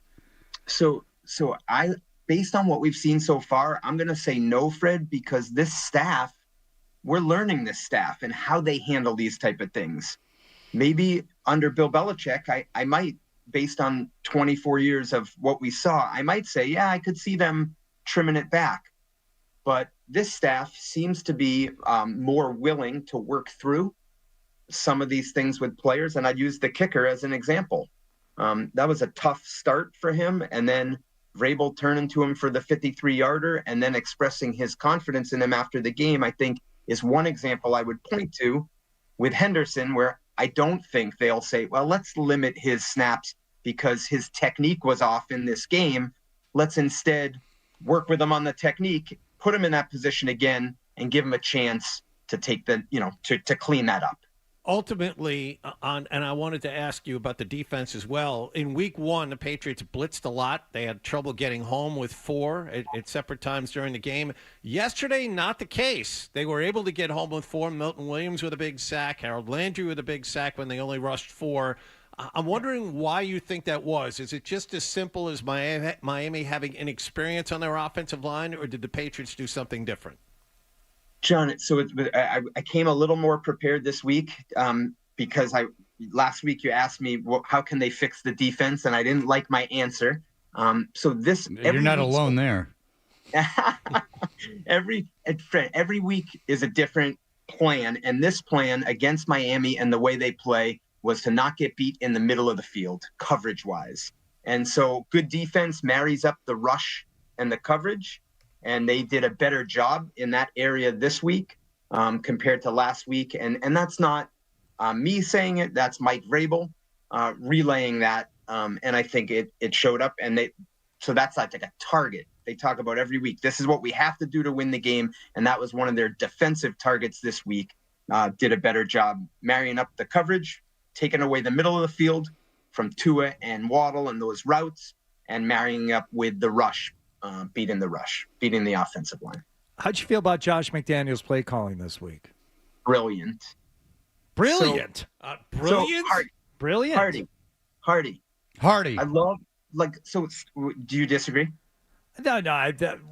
My mind, Little strong. my mind immediately goes to things like a couple of pass plays when you're trying to kill clock at the end of the game. That was But a mistake. Go ahead, tell me more. Speak more on the brilliance. Go ahead. Okay, no, and I love. Or like Isaac Newton. So I was a little strong. Maybe get a little carried away. But what I loved was the intention at the start of the game. So come out and you run 3 straight times. Get a first down. And obviously that's not just McDaniels, like that's the players executing. But I feel like that settled the offense into the game. I thought Drake looked so much more comfortable. At halftime, I thought offensively, other than them getting stopped in the red zone on their final possession of the first half, they had controlled the game. And I thought a big part of that was Josh and Drake and the way that came together. The end of the game's interesting, what you guys are talking about. Vrabel, this is, again, different. I think in a prior regime, second down, you're running the ball and draining them of their timeout, their last timeout, if I have it right. Vrabel, I think that's as much Vrabel and Josh. I could be wrong on that, but being aggressive, saying we need a first down anyway to win the game. Let's be aggressive on second down, see if we can catch him sleeping on a short crossing route. Didn't work. And yeah, that could have come back to haunt him. But honestly, guys, like there's a part of me that's like, this staff. They're going to be a little more aggressive offensively, defensively, special teams. We're learning more about how they approach these things. This is just, you've been around for a really long time. The shift of the crowd between the punt return and the kick return, back to back. If you don't know, the Dolphins return a punt for a touchdown, ensuing kickoff. Patriots return one for a touchdown. That's got to be one of the biggest swings in crowd noise you've ever heard, I would assume. Yes, and I love it, Fred. The greatest one for me was probably 2007, last regular season game. Patriots at the Giants. Brady to Moss, incomplete, down the right sideline for what would have been a record-breaking for Tom. TD passes in a season. Randy, TD catches in a season. And then they run the same play, the next play, and they get it. And that was for the undefeated season. So that's the number one in this category of like crowd, like roller coaster, right? Like this was right there, right after it. And that's what makes it great, guys. Like that's every week, you never know what you might see that's different than you've seen in the past. And also, I mean, what a way to win a game, right? Like you fall asleep on special teams and then you turn around and immediately get momentum back. That's that's in a league where games are, for the most part, very close. That's, like you said, learning how to win, in all phases of the game. That's a pretty incredible feat, and they deserve credit for that. I think so, Fred. I think it's a reflection of Mike Vrabel and how he played, and he had said he prepared the players for a street fight. And that's what a street fight is. You take a hit, then you got to go give a hit. And I thought on that one, credit to Gibson for hanging in there too. I mean, Well, a lot of things are happening during this interview. They keep kicking to him because they don't want to kick to Travion. They're kicking to him because they don't want to. You went in and out. We're playing disco music. There's all kinds of stuff going on. But you're saying that they were staying away from Henderson, as I would too, and what a credit to Gibson for that return. Totally, and they keep kicking to Gibson. You recall the one at the end of the second quarter, Fred, when they sort of rolled it in there and Gibson didn't handle it. It went out of bounds. They end up taking a knee at the end of the second quarter. So he had some ups and downs himself, just handling the ball. And I think same thing you're talking about, responding to the adversity as a team and as an individual player in that role. Okay, coming back from adversity in the same game, kicking for the Patriots, but that would make me nervous as a Patriots fan. The kicking situation seems to be, now give the kid credit. he came back and got and made the field goals he had to make. But then the kickoff right after the field goal put Miami at the 40. Right. So yeah, he made 3 bad mistakes in that game. Are you concerned with the kicking situation? Well, I think it's fair to be concerned, especially when the competition that was in training camp, Parker Romo, goes out 5 for 5, I think, last night for the Falcons. So yes, Fred, and at the same time, young kickers, sometimes you got to stick with them early. We could go back to Adam Vinatieri, and this is a great one to talk about, 1996, because Bill Parcells is coming back this week for the Patriots Hall of Fame ceremony. Bill Parcells had Matt Barr, a veteran, on the line, ready to come back to replace Vinatieri, and he said, let me give it another week. And I think they were happy they did. And so I think there's always a balance of you got a young kicker, you're going to ride some ups and downs, and you just hope they can get through some of the early hiccups. And finally, Mike, you're there in Miami. What's the shelf life for McDaniel now? Man, that it seemed like I think they had a plane flying above the stadium calling for a change there. And it seems like they got a quick turnaround too, Fred. Thursday night game at Buffalo. So I would think at the end of this week, let's see what they look like Thursday night, how they compete, and we might get some, I could see that one going either direction. Yeah, they lose that game, and they lose that game badly, that he could be fired the next day. Oh, yeah. Yeah, absolutely. And I guess there's some guy in waiting there too. There's someone on the staff that they feel with as a head coaching candidate. All right, well, Mike, excellent job. Way to wear a suit jacket in the very, very warm weather. Didn't see the red face at all. No, I didn't see a red face. But we always appreciate your time. He's there at ESPN. Thank you, Mike. All right, appreciate you guys. See you, Mike. All right, appreciate it. We'll be right back. Here are the headlines. Sports Hub headlines presented by Celsius Energy Drinks. Patriots won in Miami over the Dolphins 33-27. It is their first win in Miami since 2019 and their first win of the regular season. Drake May, 230 yards passing, 2 touchdown passes, and a touchdown run. Antonio Gibson, the go-ahead kickoff return for a touchdown with just over 7 minutes left. Patriots 1-1. They're back home to play Pittsburgh this Sunday. Steelers also 1-1. They lost at home to Seattle yesterday, 31-17. Dallas Cowboys have signed former overall #1 draft pick Jadeveon Clowney. Cincinnati quarterback Joe Burrow injured during a 31-27 win over Jacksonville. Now he may need toe surgery. And the Red Sox beat the Yankees at Fenway Park last night 6-4. They have tonight off. They'll host the Athletics tomorrow evening. Sports Hub headlines are brought to you by the DeMoore McKim School of Business at Northeastern University, where MBA and master's degree students build vital business skills through experience. Connect at northeastern.edu/business. I'm John Wallach on Boston's Home for Sports, 98.5 The Sports Hub. Your next update at 8 o'clock. You're listening to Toucher and Hardy on the Sports Hub. Calling all businesses that count on tradespeople. Showcase your trade and connect with tomorrow's work.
the Sports Hub. You know, we unfortunately just gave up the punt return, but then answered, and Gibby answered, and that unit answered. So again, I felt like we were willing to get into a street fight. In there, is that right, baby? Yeah. It's glorious time. All right, what happened? Give me what these fellas said. You've got it. Hot dog and a shake. That's what I'm hungry for. I got it. Here we go. I know you guys are exhausted, okay? Come on.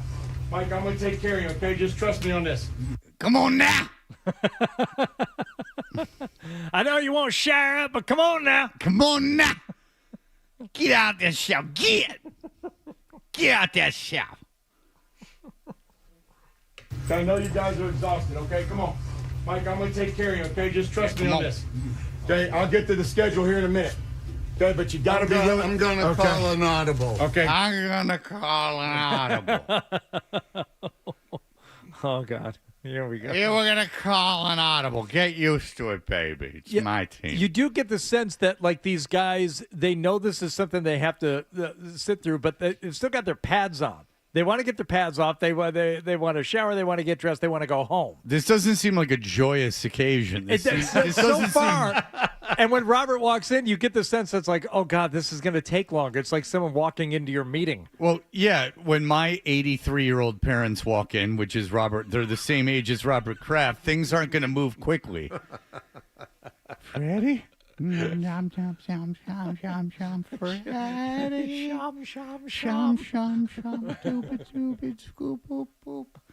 Now. Water bottles. Now.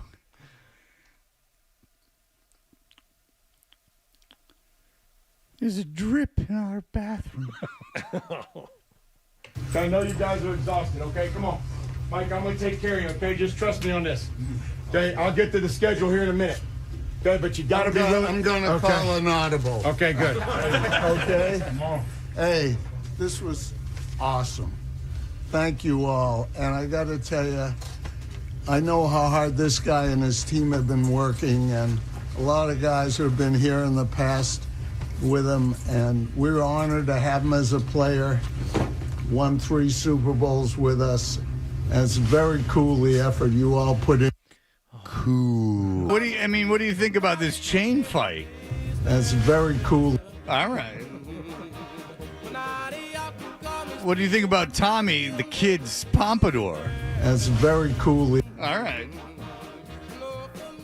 What do you think about street racing and girl chasing? That's very cool. All right. Segregation? That's very cool. All right. Well, I'm thinking about things in the 50s. How dare you? All right, here we go. That's very cool, the effort you all put in today. Give him his first win. He's the head coach of the year. You know, since Chuck left the house, he used to dribble a basketball, and now it's just Richie and Joni. Boom, boom, boom. It's cool. His first win. He's the head coach of the year.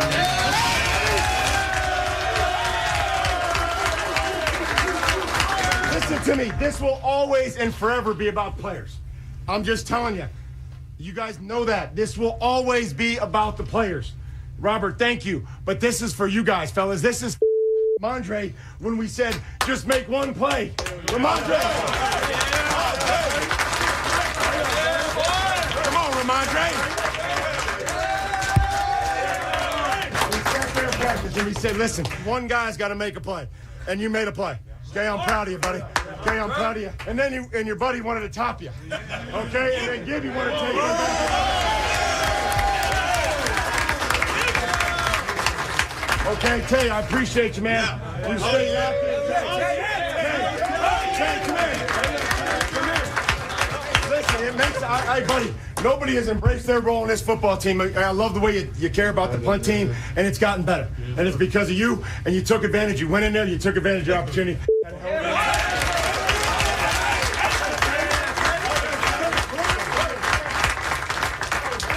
If you guys want to see me, I love watching Tay in these team meetings, man. He sits there, heads nodding, he's locked in, okay? And you took advantage of your opportunity. I'm proud of you, okay? Milt, we got you here in the offseason, buddy, and we got to have you win games for us, buddy. I'm proud of you, man.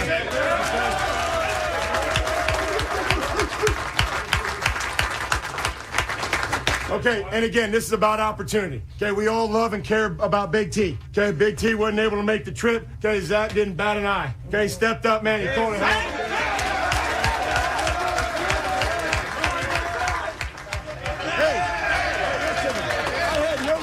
I had no doubt in my mind. I had no reservation about sending you out there to kick that field goal. Okay, I didn't. Okay, 'cause that's the expectations.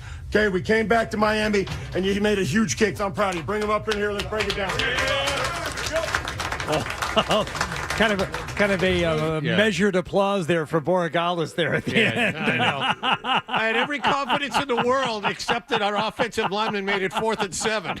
Otherwise, we would have gone for it. Yeah, I had every confidence in the world when we committed that penalty and I was forced into the situation. Forced me to send you out there. Put the decibel meter on the applause for everyone else and then the ones for Borregales. Yeah. Yikes. I'm proud to be your coach, fellas. I'm proud to be your coach. It's always about the team. Team on 3. 1, 2, 3. Ooh, different breakdown now. The "oh yeah" is gone. Oh, that's Changed it up. That's a shame. I really like that. Hey guys, what do you think? Oh yeah. Well, thank How do you feel about traveling 1,622 miles, but yet remaining in the same time zone? It's a trip that's practically due south. It's really more of kind of a southwest type of situation. What do you think of the barium? Let's hear it for atoms. Subatomic particles, which are part of the wind, too. All right. Well, good. It was a joyous locker room as it should have been, as your Patriots. Very big win on the road. That would have been bad. And I'm glad they won. Bad for us. Bad for it just would have been bad. It just would have been another boring situation. So at least now May looked good. The special teams in terms of the kick return game, that was exciting. There was a lot of things that Booty had one great catch. There was a lot going on. I don't know if Booty, as John said, is like a very good receiver. I don't know that. I wouldn't The first 2 weeks, based on what we saw during the summer in the exhibition season, and now he's put together 3 kind of different parts of the offseason and regular season. He had a catch and 1 target. So I don't know if I'd go crazy with him. Well, they were covering him, Fred. They know he's the top wideout. That's right. But that's not good for anyone either. Him being the top wideout? Yeah. Yeah. No, that's not good. He's not being paid that way. Steph Diggs is being paid that way. I understand you. Because if you're talking about podcasts or radio talent, you're always getting on people for not going out there and finding the new talent. When the Patriots find and get someone like Keyshawn Booty, and we're trying to elevate him and make him a top talent, then you dismiss it and you give it the old. I was unaware he was new. Oh. Well, I mean, he's not a household name in that regard. As opposed to the other Patriot receivers that are. I mean, if you put them on an Oregon paper, they're flying off the shelf. I'm just saying you're inconsistent in what you wish for when it comes to elevating people. Very, very, very weak point of argument right there. No, I think it's spot on, and you've been caught. And the only thing you can do now is throw it to break to try and get out of it. Oh, we don't have to go to break. All right, we'll be right back. We'll go around the NFL in just a moment. So I call him.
Exactly. And a whole lot of Boston sports. And I have had many offers to become an insider. Around the NFL with Toucher and Hardy. They are who we thought they were, and we let them off the hook. All right, we will go around the NFL to this morning as many games happened yesterday with many results. You can watch us do this on YouTube. Subscribe to 985thesportshub.com or 985 The Sports Hub on YouTube, and you can watch this. If you're listening to the podcast, you can watch it on YouTube as well. There was a lot of controversy. What? I'm going to. Jesus Christ, Adam. There was a lot of controversy on Friday about the podcast going up. Controversy. But there was a reason for it, is they were switching podcast things for some reason. A lot of people had some very unkind things to say about Nick. And it was not Nick's fault. And at this one time, usually it is. Right. This one time it wasn't. Around the NFL is brought to you by Joyce Cooling and Heating in Nashua. Starting to feel chilly around the house? Time to schedule your heating tune-up to avoid surprise breakdowns when the cold hits. Plus, save up to $4,400 in rebates and tax credits on new Lennox systems. Schedule at joycecool.com. Celebrating 30 years. All right, Hardy, where are we going in the NFL? You tell me. Well, normally we would start with the Sunday night game, the primetime matchup on NBC, but that was terrible. So we're just going to... I think we're going to ignore that game altogether. Smart. Yes, that was the plan. Smart. Yeah. Gross. Instead, we will start with the Super Bowl rematch. Kansas City Chiefs playing host to the Philadelphia Eagles. Some rough times for Patrick Mahomes and his bestie. Back goes Mahomes. He fires. It's intercepted on a deflection. There's the turnover. No deflection. Intercepted by Makuba. Down the far sideline he goes, all the way across the 40. There is the interception that could change this game dramatically. It's Sylvester the cat still living. It's very exciting. He's only 83. There is the interception. That was no deflection. That was a complete drop by Travis Kelce. Kelce. There is the interception. Look at him getting a job in radio. Good for him. I hope he's talked like that his whole life, and it's not like something that like fell on him when he was like 70, and we're making fun of the guy. It's intercepted on a deflection. If that's the case, it's our own ignorance. But I will tell you that, that was in the end zone, in Kelsey's hands, like in his hands, and I did deflect off his hands. But a deflection, if you haven't seen the highlight, might make you think a defender reached in and it deflected off the defender's hand into the hand of another defender. No, Kelsey was wide open in the end zone. It hit off of him, and then he threw a fit. Afterwards, it was glorious to see. Glorious to see. My son now goads me with videos. My son knows a couple things that I hate. Now, I know I hate a lot of things, but he only knows a couple of them. And he knows it's the boom guys, which I've leaned into and double-crossed him with it. So now I'm sending him boom guys Play stuff. the Uno reverse card deal. And I'll be like, everybody, it's 3:15. And they'll go, what are you talking about? I'll be like, we bring the boom at about 3:15. Yeah, that's in the song. But he'll play me cute stuff from the Kelsey Brothers podcast. And I mean cute stuff. Like the time where Jason and his wife, the biggest podcast star in America, they were asking, Travis asked him, would you let me watch the kids? And they went, well, I don't think so.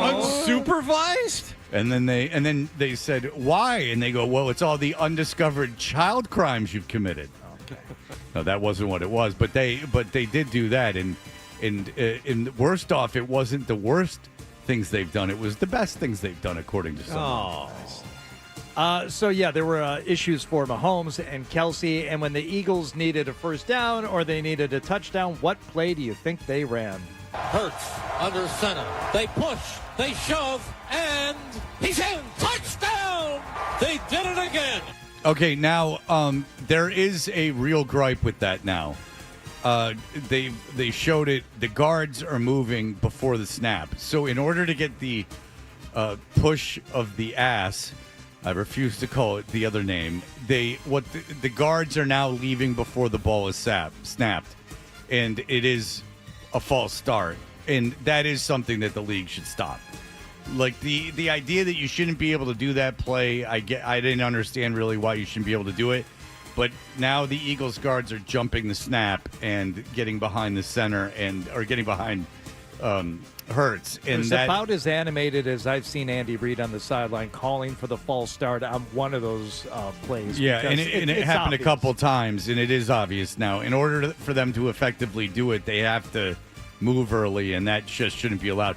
But Andy Reid's also a guy who had someone lining up off the line. It had his left tackle lining up 5 steps behind the line on a regular basis. So a lot of things could be. But if I was the Eagles, you pushed your luck a little bit with this now.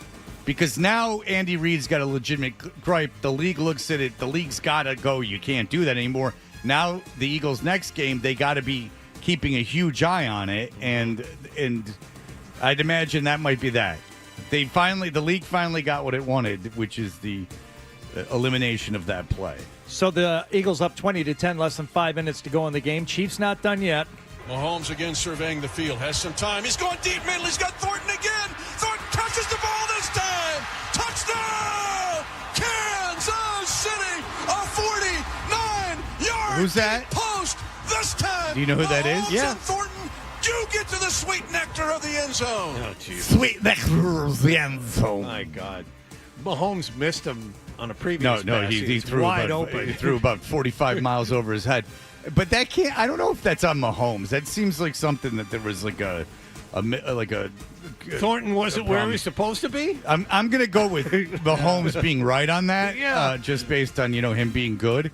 But who is that Thornton for the people who might not know? That's Tyquan Thornton. Yeah. Familiar. Former Patriots wide receiver. The great Patriot wide receiver, right. Tyquan Thornton, Yeah. second-round pick. Well, there was a need for a first down late after the Chiefs made it 20-17. And how would the Eagles pick up their first down? Well, if they get it right here, the game is virtually over. What? Wait, what? What was it? It's what over? Artfully? The game is virtually over. Furfully? Well, and I don't know if you can say that. The game is virtually over. It would be furfully over? Fartfully? Fartfully, I think he said. Yeah, I think he said fartfully. Fartfully. Maybe he The was game is farting at the time. Virtually over. Yeah, definitely. Virtually. No, He's saying virtually. he said fartfully. The game is virtually over. Virtually? He doesn't even say the V or the virch. He doesn't say the V or the church. He says furfully. The game is virtually over. They line up.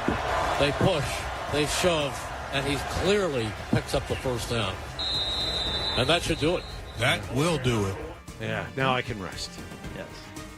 Jalen Hurts verbally assaulting people after the game.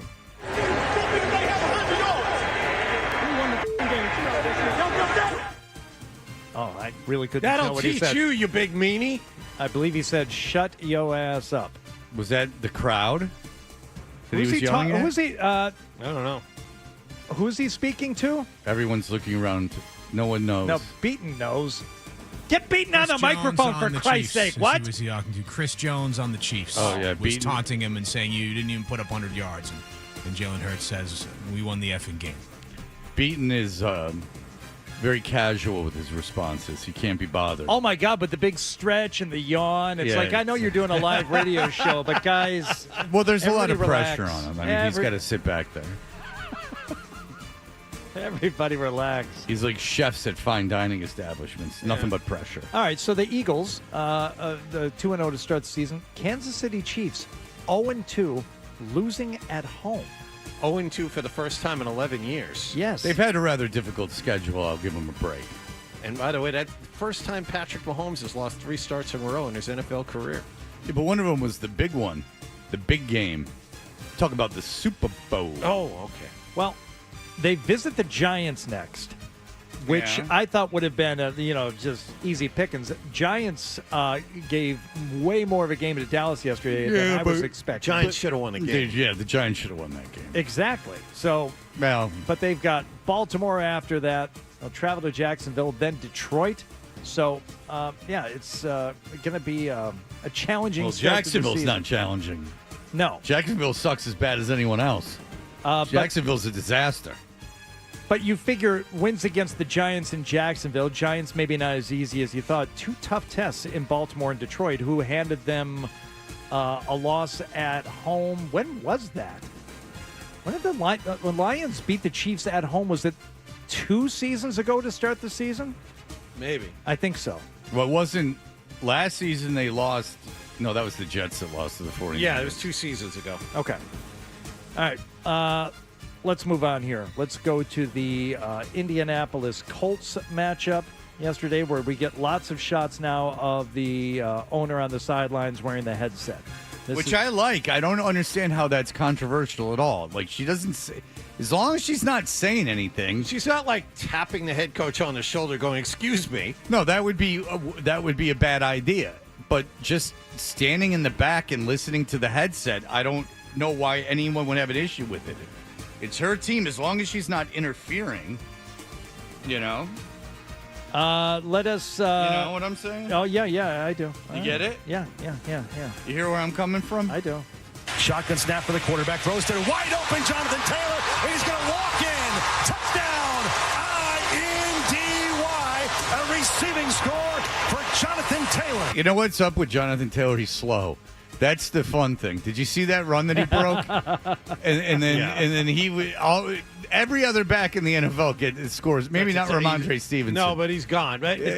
95 out of 100 backs are gone. Like he in fairness to him, he makes some good moves, but then he's in the open field, and he runs out of steam pretty quick. He got flat out tired.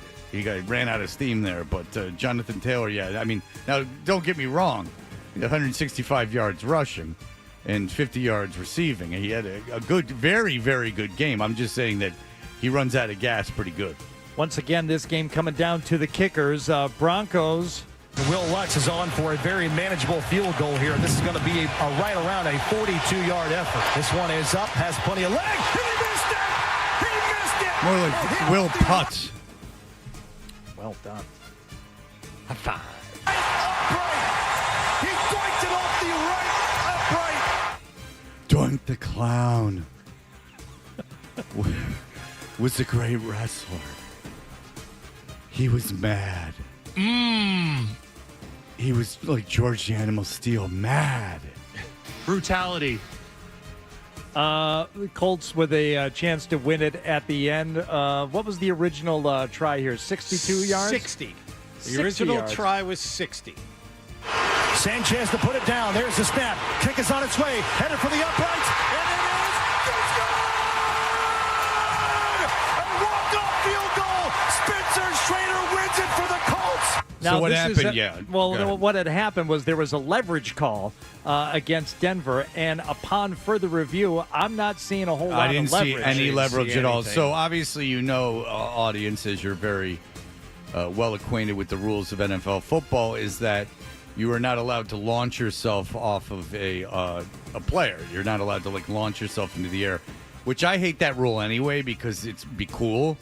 Like if you're willing to take spikes to the back, you should be able to get a little bit of flipperoonie on that thing. I guess it's just it's a weird thing if you're allowed to, and this is the whole conversation about the tush push, is that you're essentially using your force. You're putting your hands on another player's body to move them in a certain direction.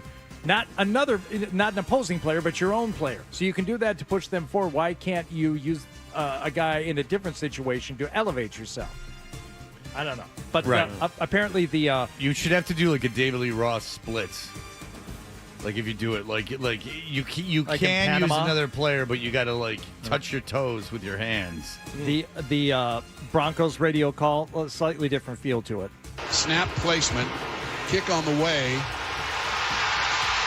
and the Colts win. Wow. Yeah. Keep the firearms away from that guy. Shane Steichen, what do you got? We were in field goal range there, felt good about it, and then on that third down, obviously we went backwards there on that one. But yeah, I mean, that's football sometimes. Obviously, yeah, we got the penalty that helped us out and found a way to win it there. Is that a 15-yarder? Yeah. Jesus. Leverage, it made a 60-yard field goal 45. Well, you should get pretty jacked up because I can't see anything but green skies ahead or blue skies ahead for Indianapolis. But their schedule's pretty easy. They don't play. They play at the Rams, which they'll lose, at the Chargers, which they'll lose, at the Chiefs, which they'll lose. And seriously, other than that, if the 49ers are healthy, but even that's winnable, like, their schedule's pretty easy. They're in an easy division. They don't have a lot coming up. Indianapolis can make the playoffs. They're 2-0.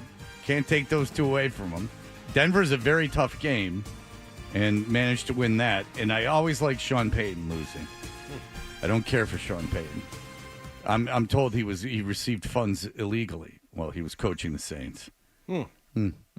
Yeah. All right. What did Brett workaround? Brett Favre. Well, Brett Favre does factor into what happened yesterday. But what did Aaron Rodgers do yesterday? We will find out when we continue. All right. So we'll be right back with that. You're listening to Touch.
and the same opinions. Boring. And he's back with Fred on the Sports Hub.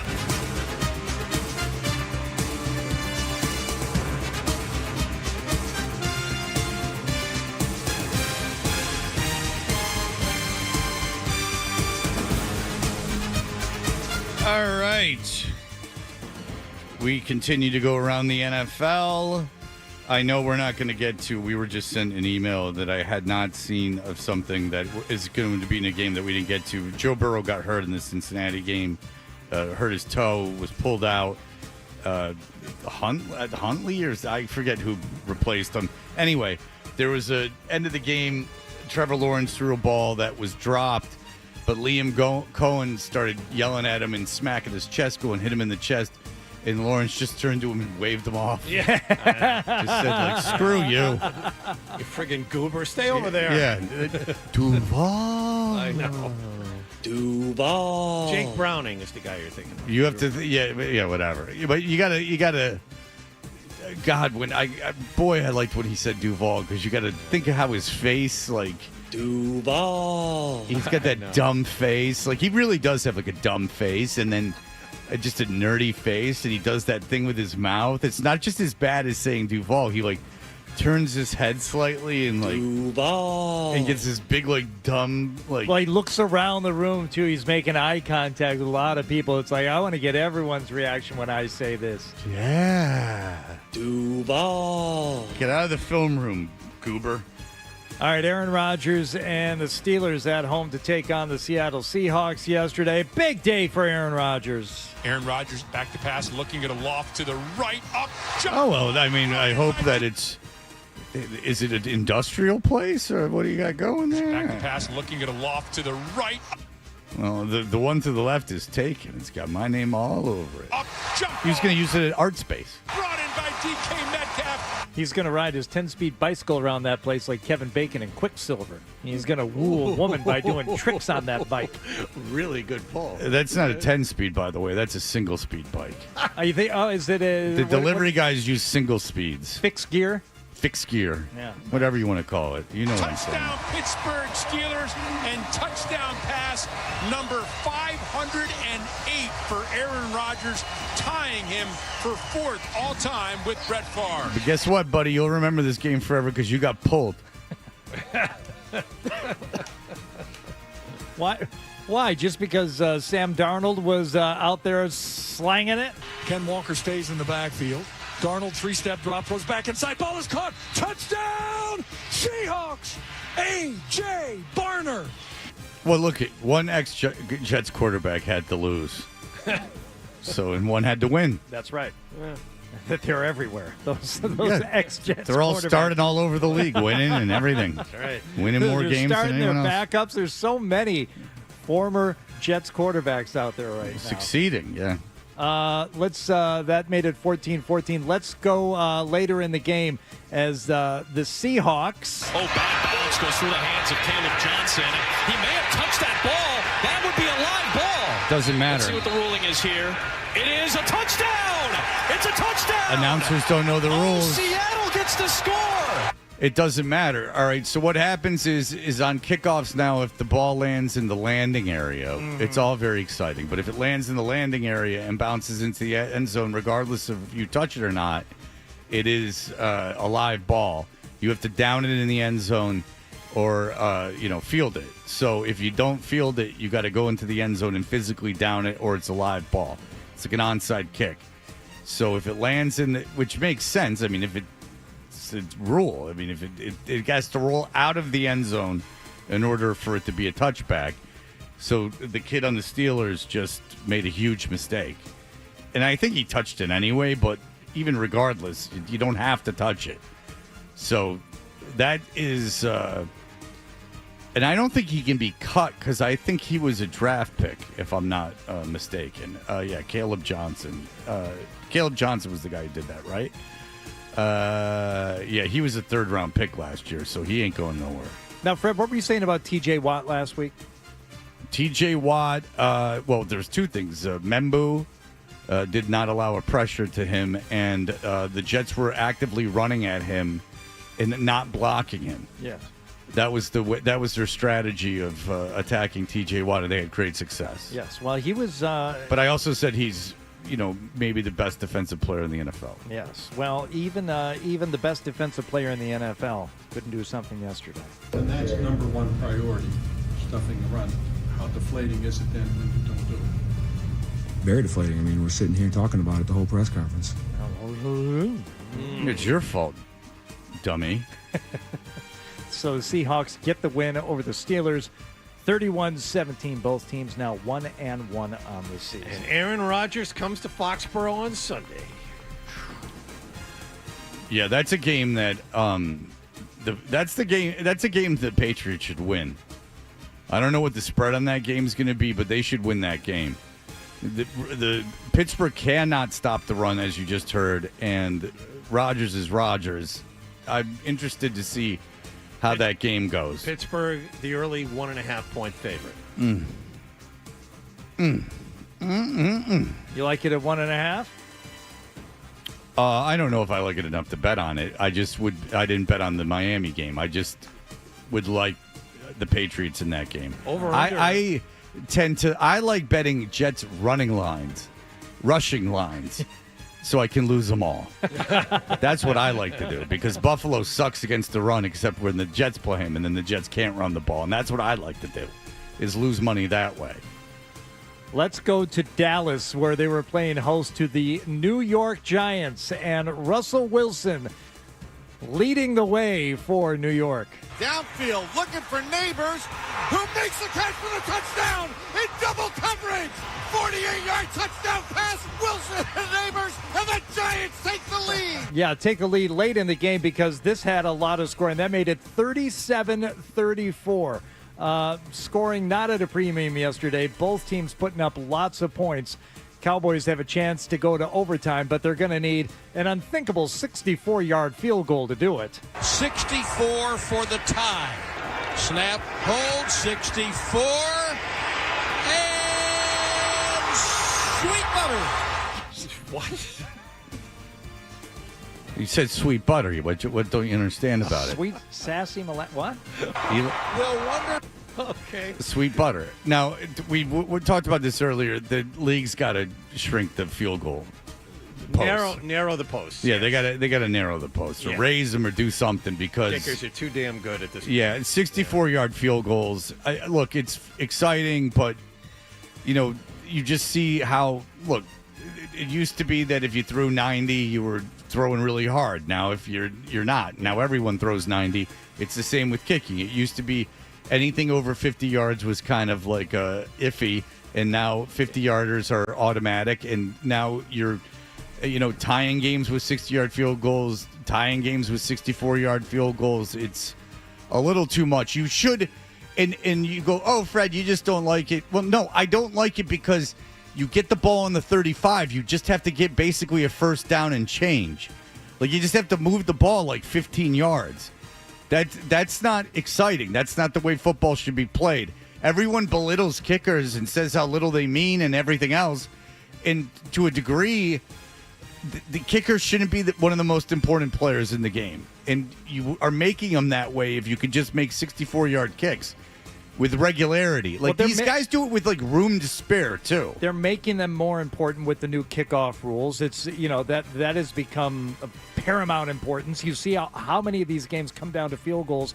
So they're making the position more important, yet the league and just across the league, general managers, they still don't seem to put much value at the position when it comes to identifying, drafting, and retaining the best talent out there. It happens with a couple of guys, but for the most part, if a lot of these guys have been in the league for 20 years. You go find one on a Friday, and then you can kick for you on Sunday. Yesterday, the kicker.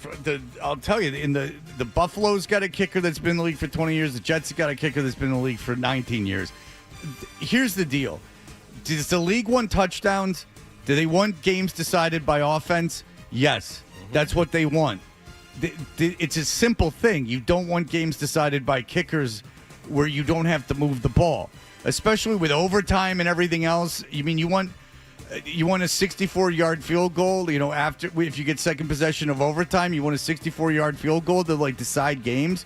I mean, that's a little more exciting, but no, you want an offense to have to move the ball downfield. It's something that the league should do. Well, absolutely. Cowboys-Giants got to overtime, 37-37, and then it was an overtime where it didn't seem anybody wanted to win the game. Snap to Wilson.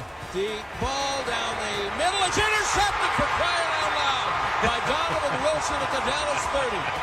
Will wonders never cease? All right, so I was listening to that on the Giants play-by-play. I was in the car, and I was listening to the Giants play-by-play of that game, and the color commentator was bitching about how the Giants were wasting time and they didn't want this to end in a tie. And literally the next play, Russell Wilson just chucked one up for an interception. And that is the perfect description. He had a big day, 450 yards passing. Whatever, he was great. But then he turned back into Russell Wilson of last year. He just threw it up for grabs in the middle of the field. And he overshot his receiver by what, 10, 15 yards? Yes. Yeah. So I just thought it was funny. They're like, I'm like, what? I'm like, there's 2.5 minutes left. You're worried about this being a tie, and then and then Russell Wilson just comes in and says, "What do you want out of me?" There'll be no ties here. Right. I mean, but he did throw for 450 yards and 3 touchdowns, so I think he's safe for a starter another week. So of course the game came down to a field goal.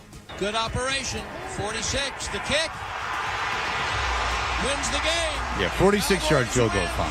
Yeah. Overtime. 46-yard. 40-37. Even a 55-yard field goal, but when they can start making 65, 64-yard field goals with some regularity, it's time to fix a rule. 55 is almost a layup now.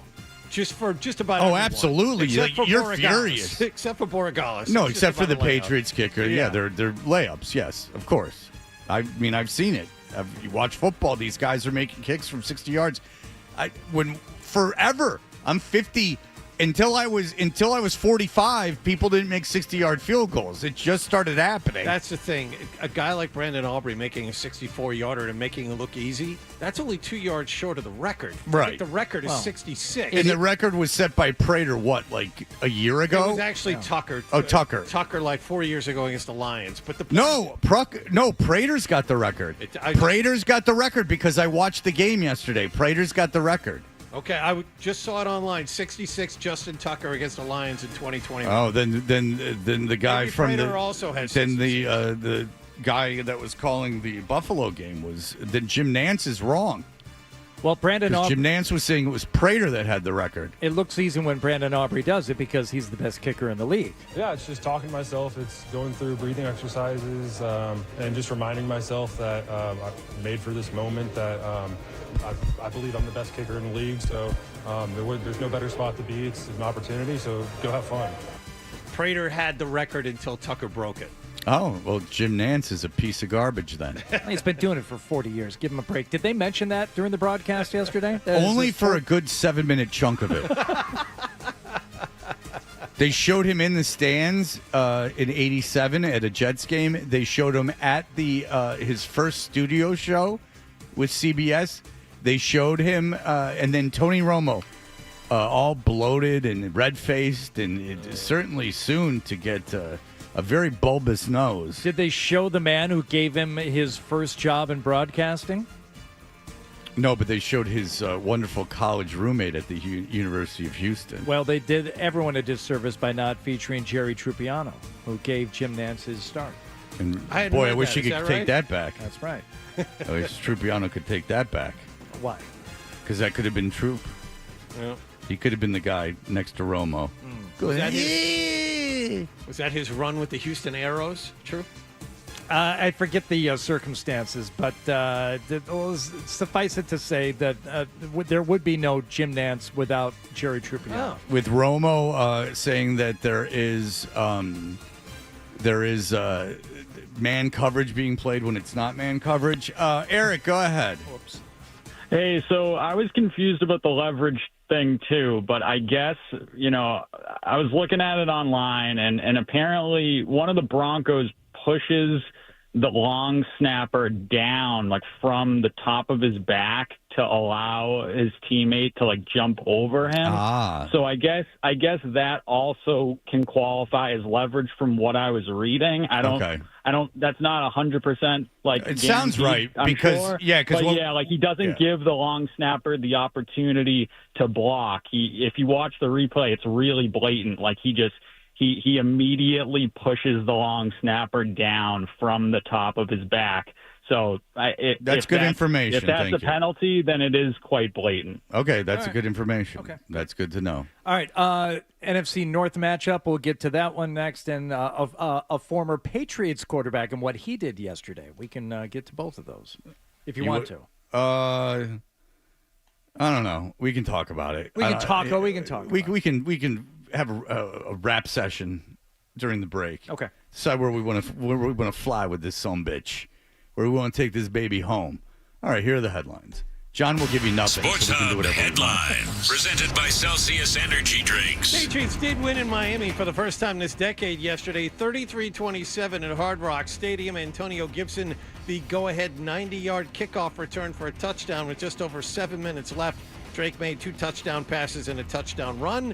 Patriots 1-1 on the season. They play Pittsburgh and Foxborough this Sunday. Steelers lost to Seattle yesterday, 31-17. They will come to town with the same 1-1 record. There are a pair of Monday night games tonight. Tampa Bay and Houston have the early game, and the Chargers will be in Las Vegas later tonight. And the Red Sox beat the Yankees last night 6-4 to avoid a 3-game sweep.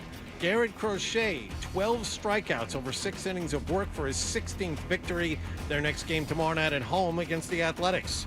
Sports Hub headlines are brought to you by Dr. Matthew Lowe Prestine, Lettered Hair Transplant Associates, the hair doctor of Hardy Tukarask and Charlie McAvoy. Call 1-800-GET-HAIR for your free consultation. I'm John Wallach on Boston's Home for Sports, 98.5 The Sports Hub. Your next update at 9 o'clock. Toucher and Hardy, 98.5 The Sports.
What's the best way to listen to Toucher and Hardy? Well, you're going to have to spend $40. Cough it up, and let's get back to Toucher and Hardy on the Sports Hub. This is breaking sports news. Powered by Valvoline Instant Oil Change on 98.5, the Sports Hub. It actually is breaking sports news on Toucher and Hardy. Hardy, Adam Schefter and others are reporting what? Bengals quarterback Joe Burrow will need toe surgery that will sideline him a minimum of 3 months. So this is a turf toe injury suffered in yesterday's game, and the fear was, as he went to the locker room, that it would not be good, and that I don't know if anybody was expecting surgery right away, and then said, no, it's been confirmed. Surgery, minimum 3 months. Joe Burrow, gone. Yeah, and so that frees up a playoff spot in the AFC, because that Cincinnati defense is nothing to write home about, and so you'd figure they're not making the playoffs, even though they are a solid 2-0. But there you go, Patriot fans, sitting pretty. Steal that last wild card. Kaboom! Jake Browning played well yesterday. Was over 500 filling in for Burrow a couple of years ago. Yeah, you could be over 500 and make the playoffs, certainly with a 2-0 record. Yep.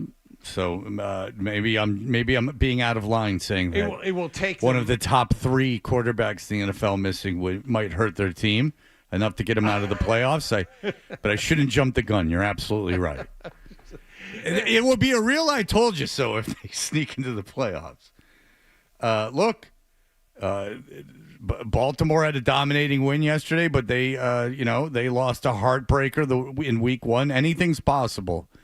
Anything's possible. But you're sitting there at 1-1 now. Now it's very real with the Denver loss. Can the Bengals hang on for the next couple of weeks, though? They're at Minnesota and at Denver. Well, Minnesota looked like crap yesterday. And J.J. McCarthy looked like he did. He played all 4 quarters, like the first 3 quarters. He didn't have that miraculous 15 minutes yesterday?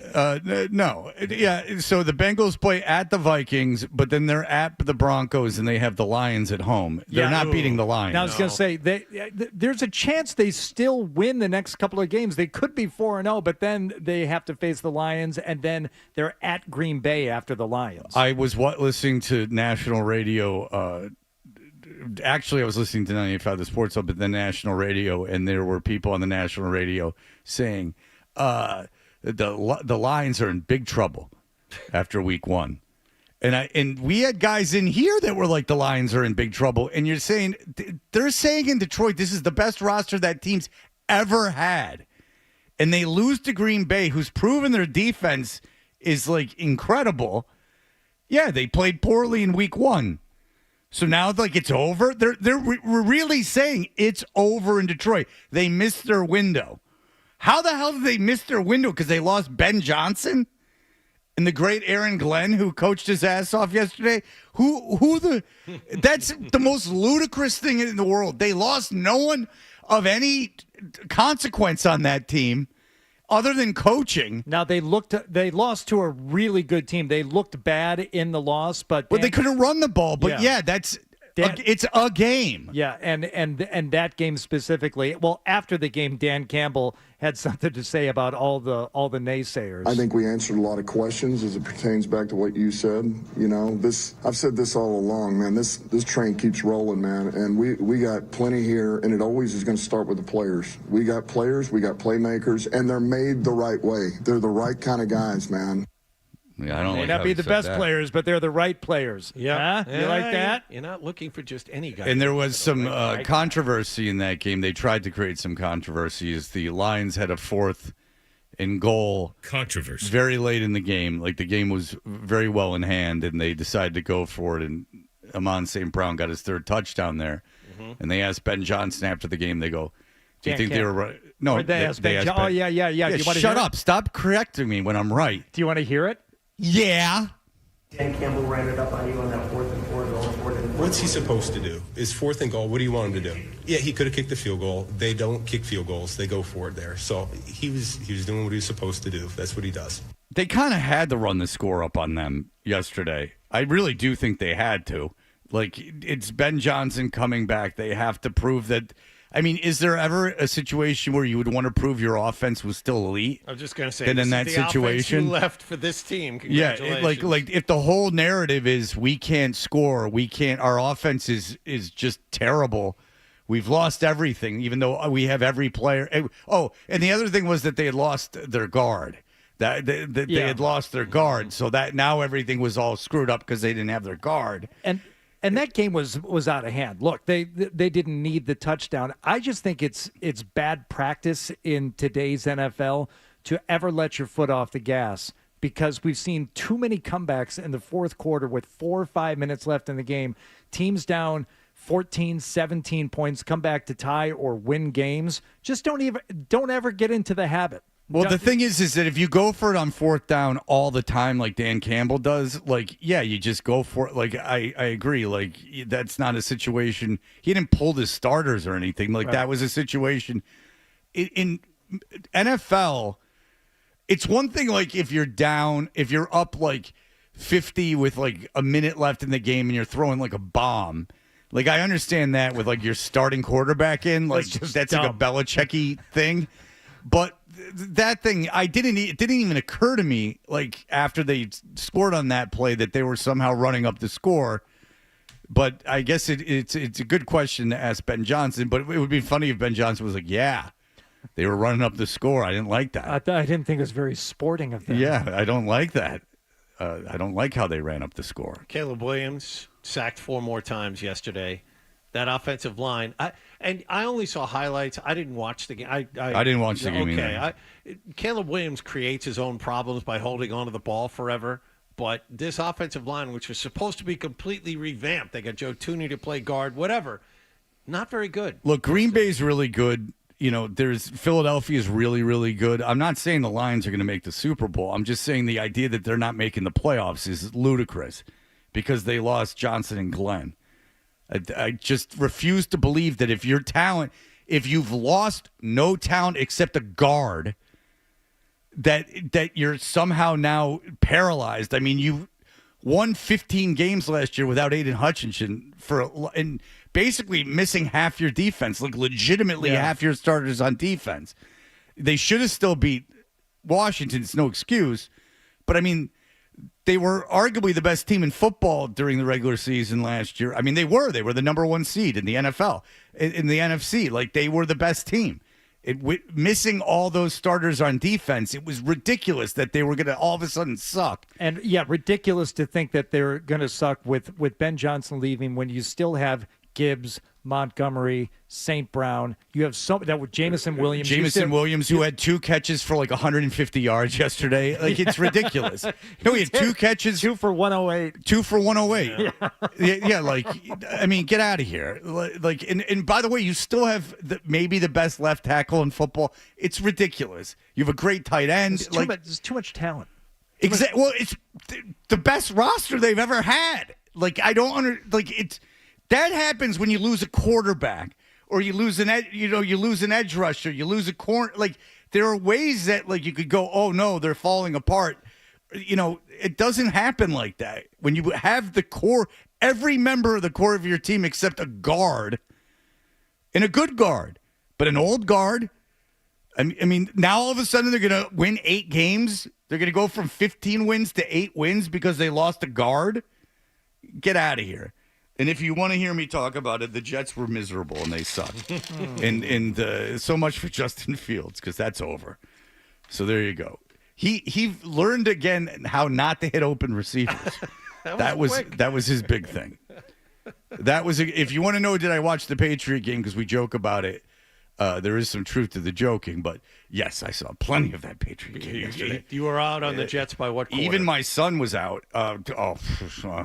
I started screwing around early in the second quarter, and then I was out completely at the second half. I was just going to say Buffalo put that away real quick.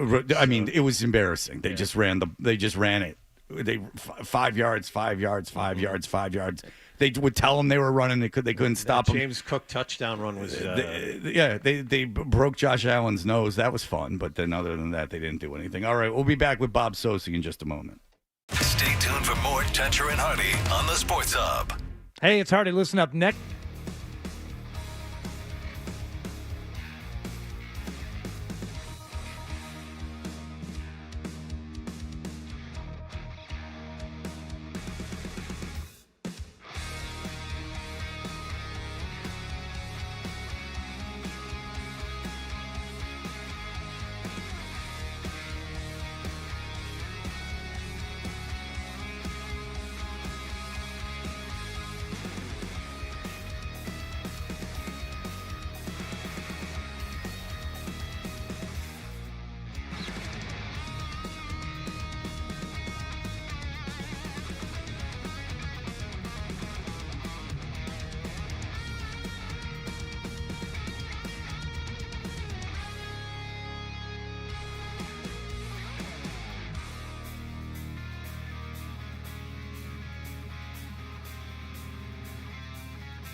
Celsius energy drinks. Patriots earned their first win of the season and their first win in Miami in 6 years yesterday, 33-27 over the Dolphins. Drake made 19 of 23 passing for 230 yards and a total of 3 touchdowns. Antonio Gibson put the Patriots ahead to stay with a 90-yard kickoff return for a score.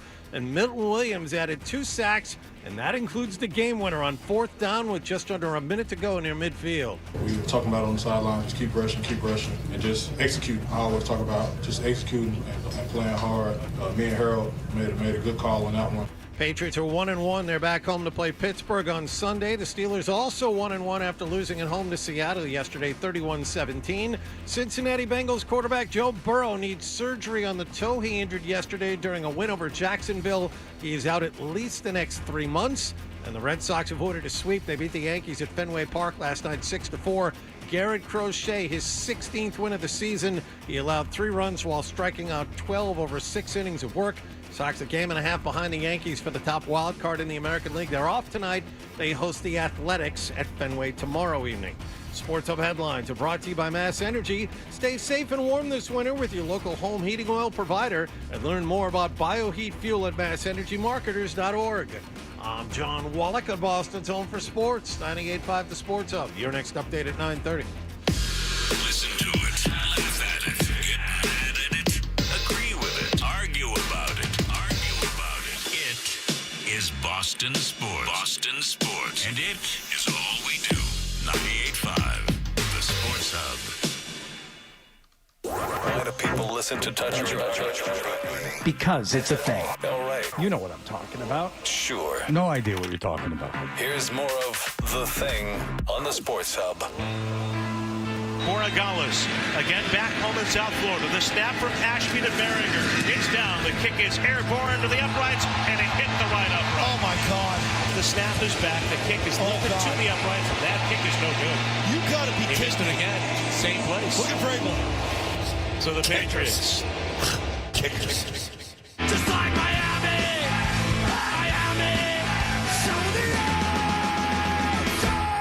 Lobs a throw left side, looking for Moody. A lot of contact, and Moody makes the catch.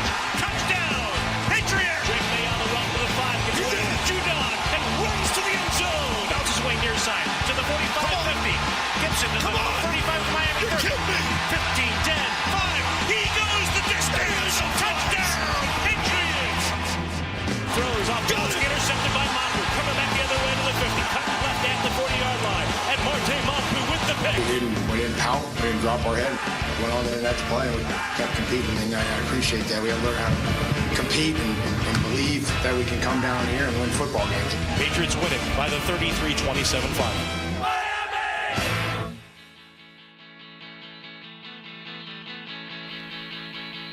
Bobby Sosi's got to like that, his voice in a good old-fashioned montage. Bob Sosi is the voice of the New England Patriots on 98.5 The Sports Hub Patriots Radio Network. Bob Sosi's hot takes are brought to you by Bigelow Tea. By now, you should know Bob starts every game with his favorite Bigelow tea, you bunch of idiots. No matter how hectic your day gets, it's nothing compared to Bob's. You fool. So grab a mug of Bigelow tea and tea proudly, because finally in your life, you're not a stupid loser. You're like Bob, who's not. Hi, Bob. Hey, good morning, guys. And it's been a long time since we had enough highlights, Fred, and especially offensive highlights, to have a montage. Well, I don't know if they were how offensive they were. I found them to be rather family friendly, but nonetheless, I think your broadcast partner was offended at the 2 missed extra points to start the game. How'd you talk him off the ledge? He was completely exasperated by the end of the game. I think he said before we went off the air, "I just want to go home." Yeah, I'm sorry. I heard that. I heard that too. He don't like that. You didn't hear that. I guess that the conditions there are terrible, like where they have your broadcast booth. They're We've like discussed that before. Upper in the corner behind the end zone or something like that. Yeah, it's in the corner. It's also the size of I would even say a broom closet. It's tiny, so tiny that usually we sit 3 in the front row with Capello between Zoe and me. But in this case, Capello's in the back, and Zoe has to sit on the steps that go down from the second tier to the lower level of the booth, and his knees are up against the end of the counter. And as you said, the vantage point, you can hardly see anything that's taking place at the far end of the field, especially along the near sideline, the Patriots sideline, as you were watching it yesterday. So it's not the best of views, it's not the best of situations, but it's good to get it out of the way in week 2, and it's good to certainly get it out of the way with a win. Bob, can I ask you a question? Please. You a Dolphin fan? Fred, when I was a young boy, I was a Dolphin fan. I was in my house, generally, if you had a vowel on the end of your name and you were a good athlete in my house, then given our heritage, given our roots in the old country, my father assumed you were Italian, and so we rooted for you. And so if your name was Dan Marino and you had cousins by the name of Marino who were no relation to him, you rooted for the Dolphins back then. So yes, I was a Dolphin fan as a young kid. First team I ever saw in the NFL was the Dolphins in Buffalo, 1973, I believe. I can't believe we're talking about. Can we still talk to him? We still talk. I know.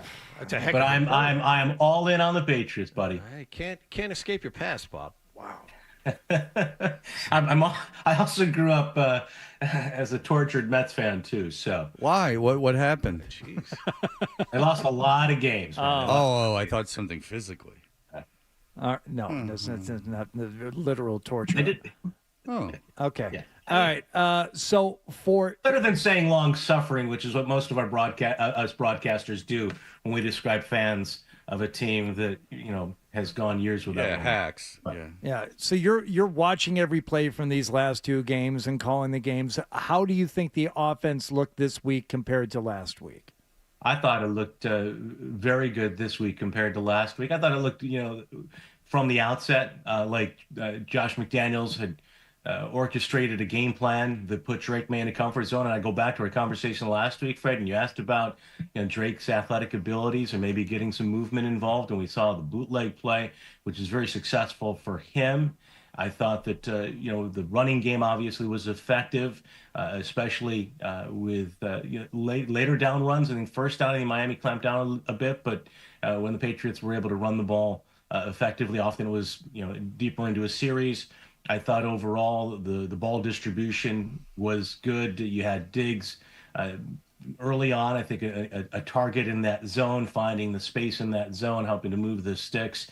Obviously a big play by Booty with Jack Jones on his back, making that more or less one-handed catch in the end zone. And they needed a fast start in this game, and they got that fast start. So I thought from the outset the offense was very good.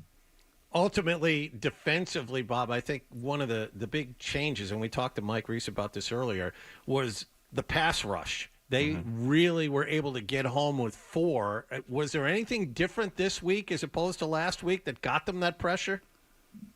Yeah, John, I think you first of all, and I should also qualify too, Miami's defense, especially against the run, was not good at all the week before. And their secondary is more or less a patchwork secondary at the cornerback position anyway. And that's not to take anything away from the Patriots. And I think on the offensive line for Miami too, you had a new right side of that offensive line. So that certainly, I would think, is part of the factor there. But in general, you go to those 2 guys who got to the quarterback at the end, Landry and Milton Williams. That's what they do. That's what they've done. That's what they're being paid to do by the Patriots. That's why they were acquired in free agency.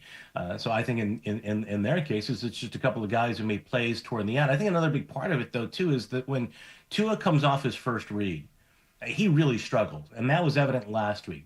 Xavier Howard, who plays cornerback for the Colts, said after last week's game, if you take away his first read, he panics. That's a guy who practiced against him every day.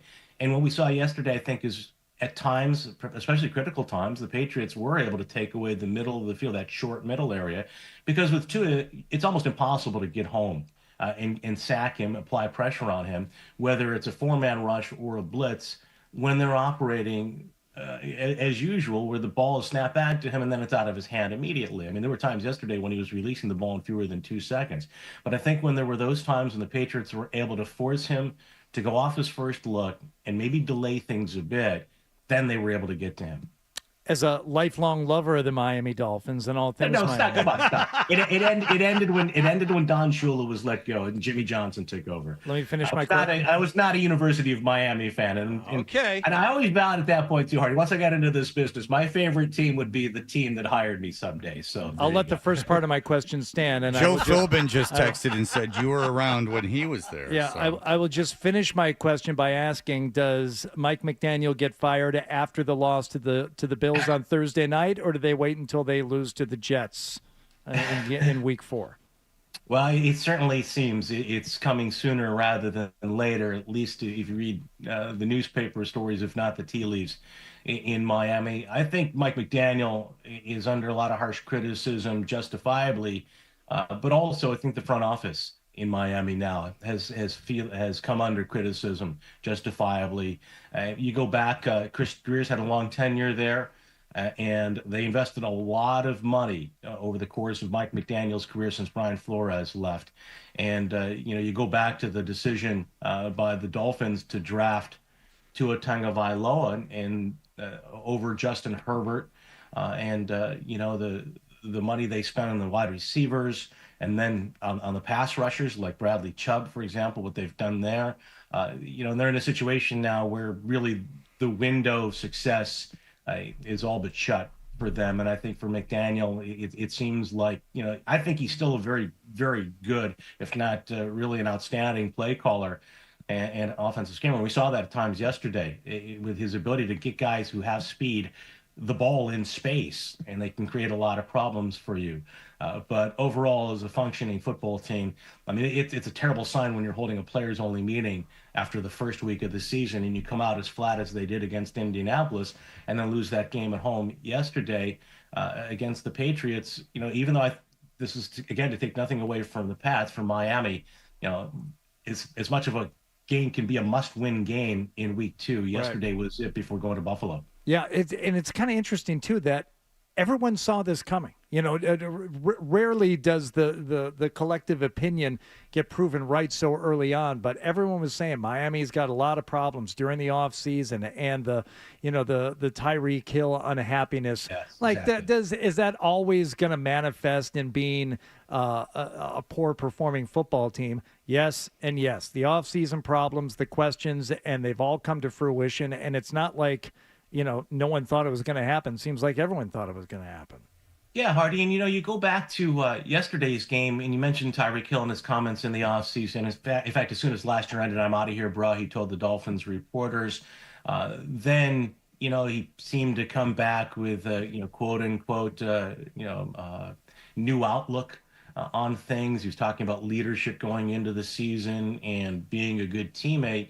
And yesterday, after the game, echoed those remarks that he said before the season started. But during the game, there was one time when Tua sailed a pass high and wide downfield, and he was open, and Tyreek Hill is jumping up and down out there, very demonstrative. And I just recall what Mike Vrabel said last week and continues to say about your reactions to plays and your body language as a player out there. And listening to the broadcast last week in Indianapolis, on CBS, Charles Davis talked about the importance of not only getting Tyreek Hill involved early, but Jalen Waddle. And you get a sense that sometimes if those guys aren't going from the outset, there's friction that exists throughout a game with those guys. They want the ball. And, there have been times over the course of the last year or so, they weren't getting it enough. I mean, yesterday was the first time Hill had a catch for more than 30 yards in more than a calendar year.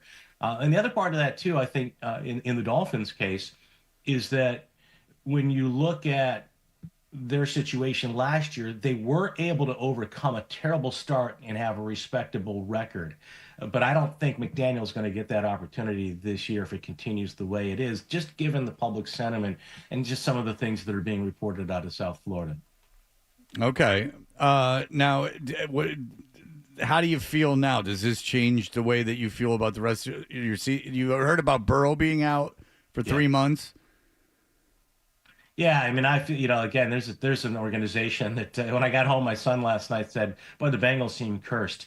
And, Joe Burrow's a terrific talent it's certainly going to be difficult for Cincinnati to pull things together without him. And obviously, you take another quarterback off the schedule against the Patriots. When you looked at the schedule going into the season, I don't think there were too many marquee quarterbacks on it to begin with.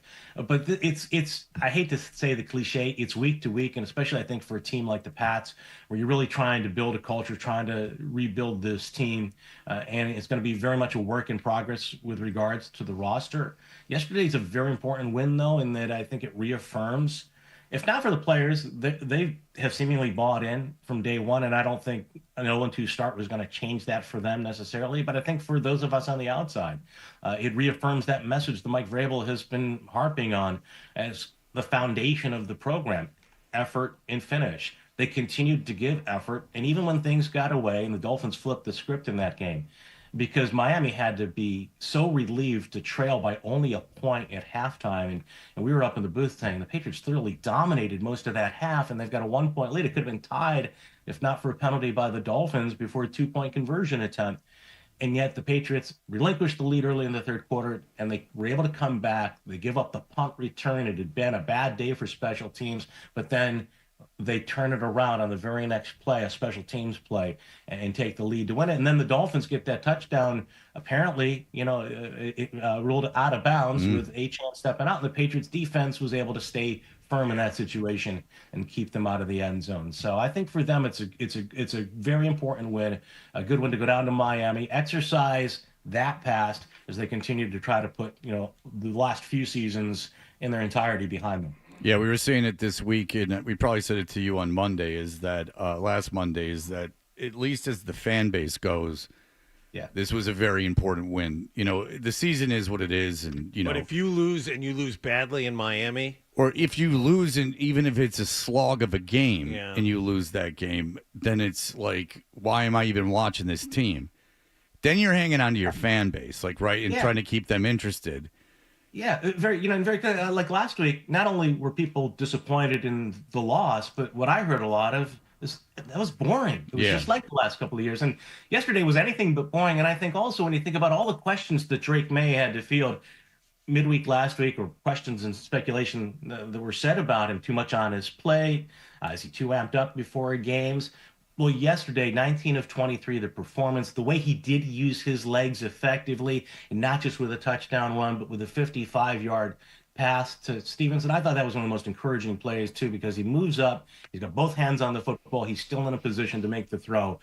And for, that player to come through the way he did following the week and all the questions he had, I think that's especially important for the fan base and the organization. Not necessarily the guys in the locker room, but I think for the organization and for people that follow the team. All right. Well, Bob, it's a good job always. As always, I'm glad that you are off to greener pastures in terms of booths where you're doing the games from with better views. And we do appreciate your time as always, my friend. Hey, guys, my pleasure. Thanks a lot. All right. Thank you, Bob. Bob very doesn't like being exposed as a Dolphin. All over Hardy, boy. He was not happy with that question. Not happy at all. I thought it was a fair question. He was so that is Italian. Yes. He doesn't come off like a Italian guy, though, Well, how would he come off as an Italian guy? Like very articulate and bright and hardworking. Like Tommy, you want to be like Tommy DeVito's agent? Let's give Sean He's a call. Italian? Why would he represent Tommy DeVito then if he was Italian? Wouldn't it be great to find out he wasn't? Would you be surprised if he wasn't? Nope. If you're going to cosplay, why do you have to do it based on anything? Right. I mean, then it just would be incredibly offensive, I guess, if he was not Italian. You would say, "Oh no, yeah. Well, this is very stereotypical what you're doing." But who would get mad? I saw Tommy DeVito on the sideline at least 4 times. That guy knows where the camera is. He knows where it's pointing. It's pretty impressive. Well, after all, he's one of the rare athletes that's Italian. I know. As was mentioned by Sosi, Dan Marino. I mean, very few quarterbacks. He's the only one I can name. Yeah, unless you count Vinny Testaverde, Bernie Kosar, and there's a lot of guys that you could. Kosar was Kosar Polish or was he Italian? Kosar, I don't know. Doesn't sound very Italian. No, it doesn't, does it? As I was saying it, maybe I figured I was wrong. But that's rare, so we don't have to keep track. All right, we will be back in just a moment. More Toucher and Hardy on the way on the Sports Hub.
Let's do the email bit.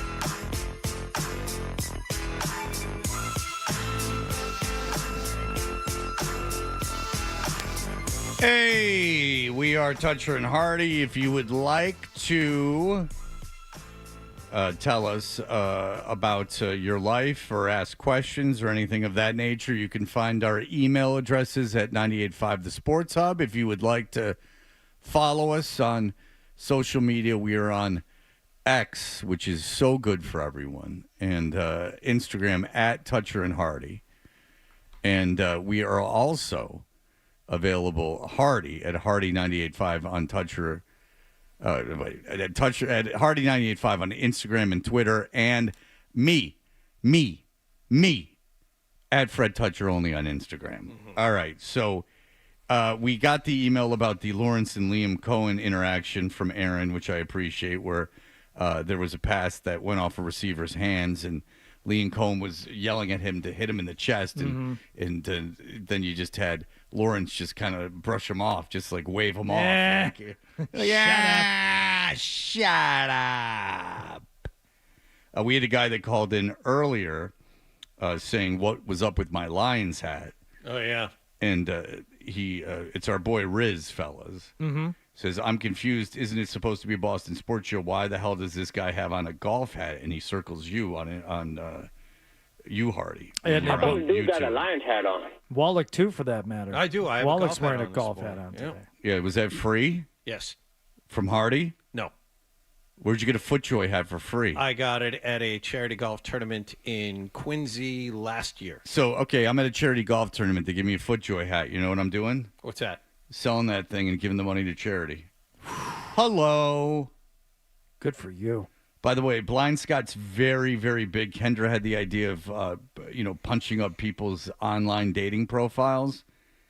And she gave me some suggestions. And since then, I've been red hot. No, nothing's happened. But Blind Scott wants her to do his.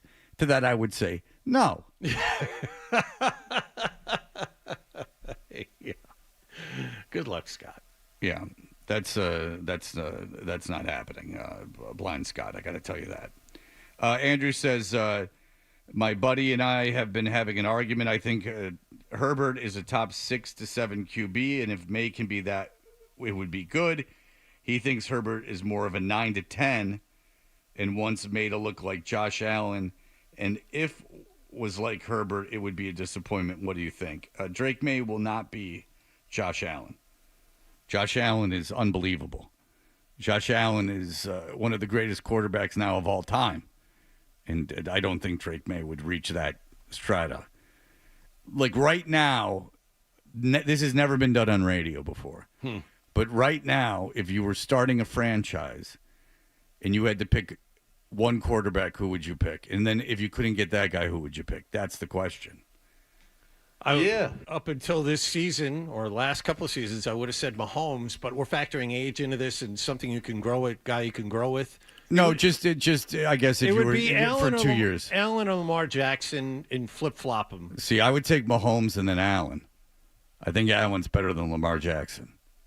Even though, both of them aren't great in the playoffs, I would take Allen. I mean, Allen's very, very special. I mean, Allen is huge, and he rips off like 60-yard runs. Mm-hmm. And he can throw the ball 80 yards in the air if you need him to do that, too. Yeah, and he doesn't make stupid mistakes anymore. Like, there's really very little wrong with his game. I don't think there's anyone who can do what he can do. I mean, Mahomes isn't fast. Mahomes is a better quarterback, obviously.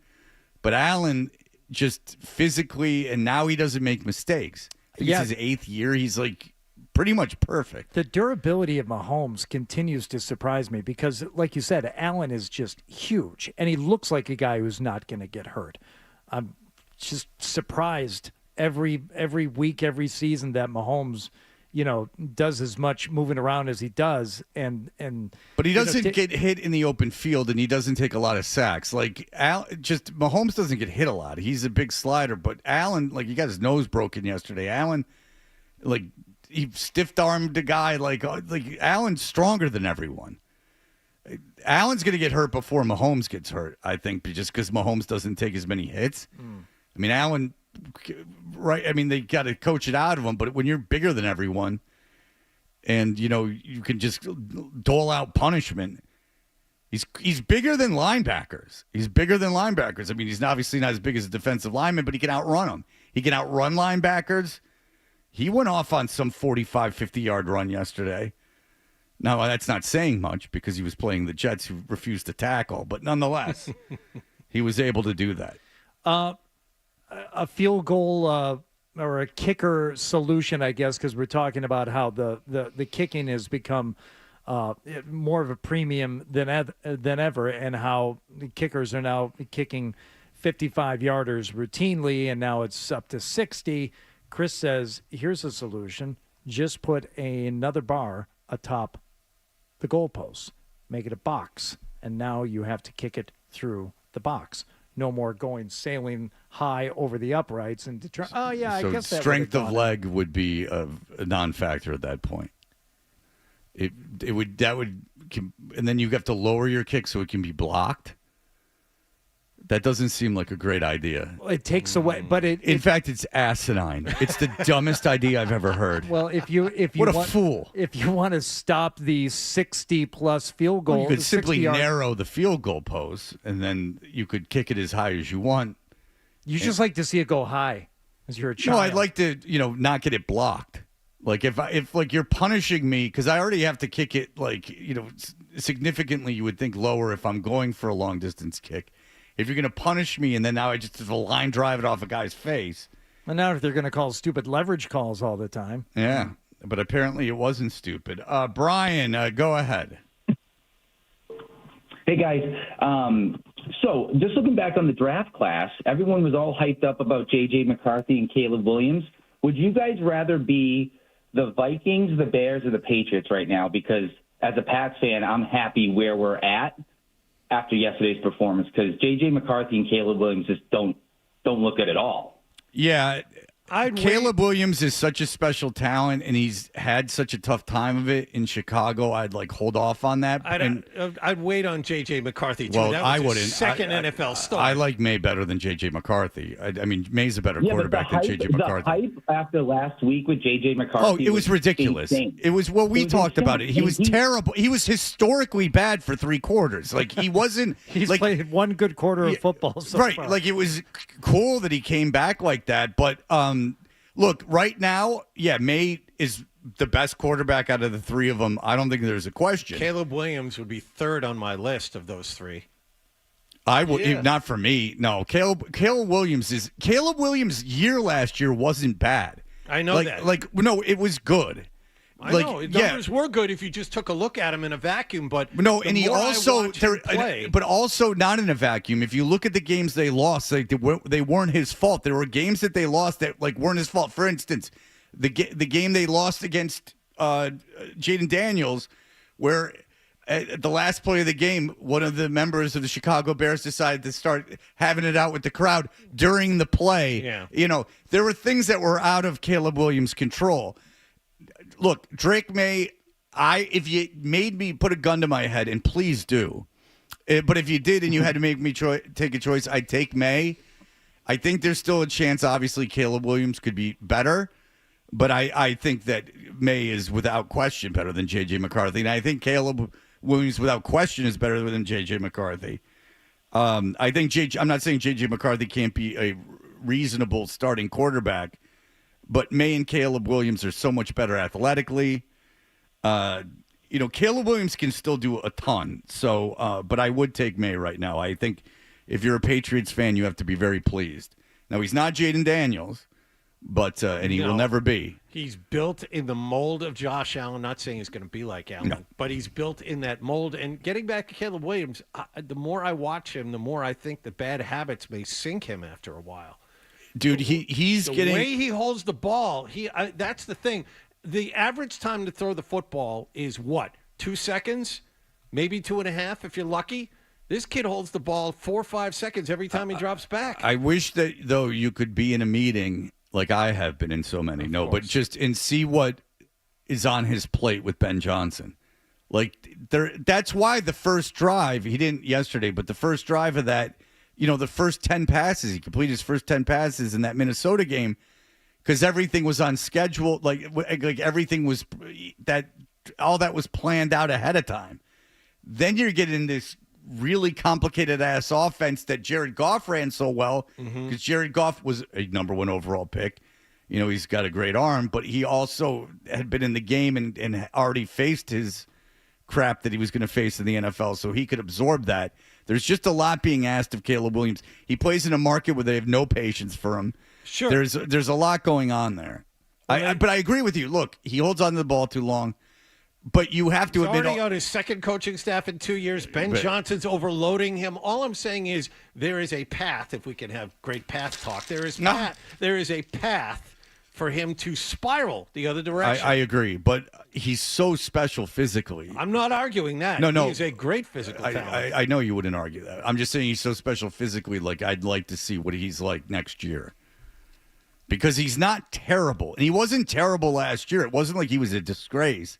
He was a lot better than not you, but that I thought he was. And then it was explained to me and shown to me, look at these games that he lost. Like, their record would have been this if, his defense didn't suck. And then look at his offensive line at the time, and then look at who his coaches were. And, he should have won more games. It wasn't his fault. And then statistically, he didn't turn the ball over a ton. Just statistically, he was good. And McCarthy is not nearly the physical specimen, but you said it yourself. He's got a good head coach. He's got a defense to get him the ball back. He's got skill players all over the place. He's been atrocious 7 of the 8 quarters that I he's agree, played. but that's only his second NFL start. That's why I said I wanted to wait a little bit and see what he develops into. But he's been pretty bad. Yes, but all the accolades that you just were heaping on him have nothing to do with him. You're talking about his coach and who his surrounding cast is. But it gives him more of an opportunity to relax and succeed. Whereas, but John, he's not a rookie that. either. He was with that team last year with the same coaching staff. So, he's not a rookie coming in from college football and then being thrown into this. Like, he had a year to sit down and learn from a guy in Sam Darnold.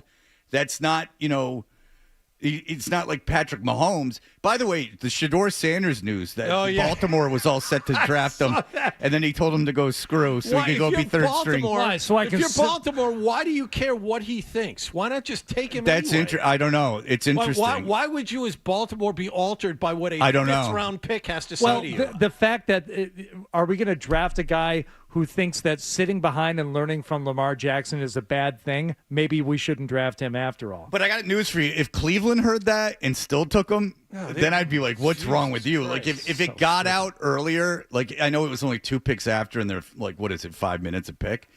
Like, maybe Cleveland hadn't heard about it, but you know how things go around. Yeah. Like, when you're on the clock, like, if I'm Cleveland, I heard he turned down Baltimore, that would make me think, oh, wow, Baltimore wanted him, let's take him. It would make me think, oh, boy, we just took a kid 2 rounds before him. Maybe this is not such a good idea to take him.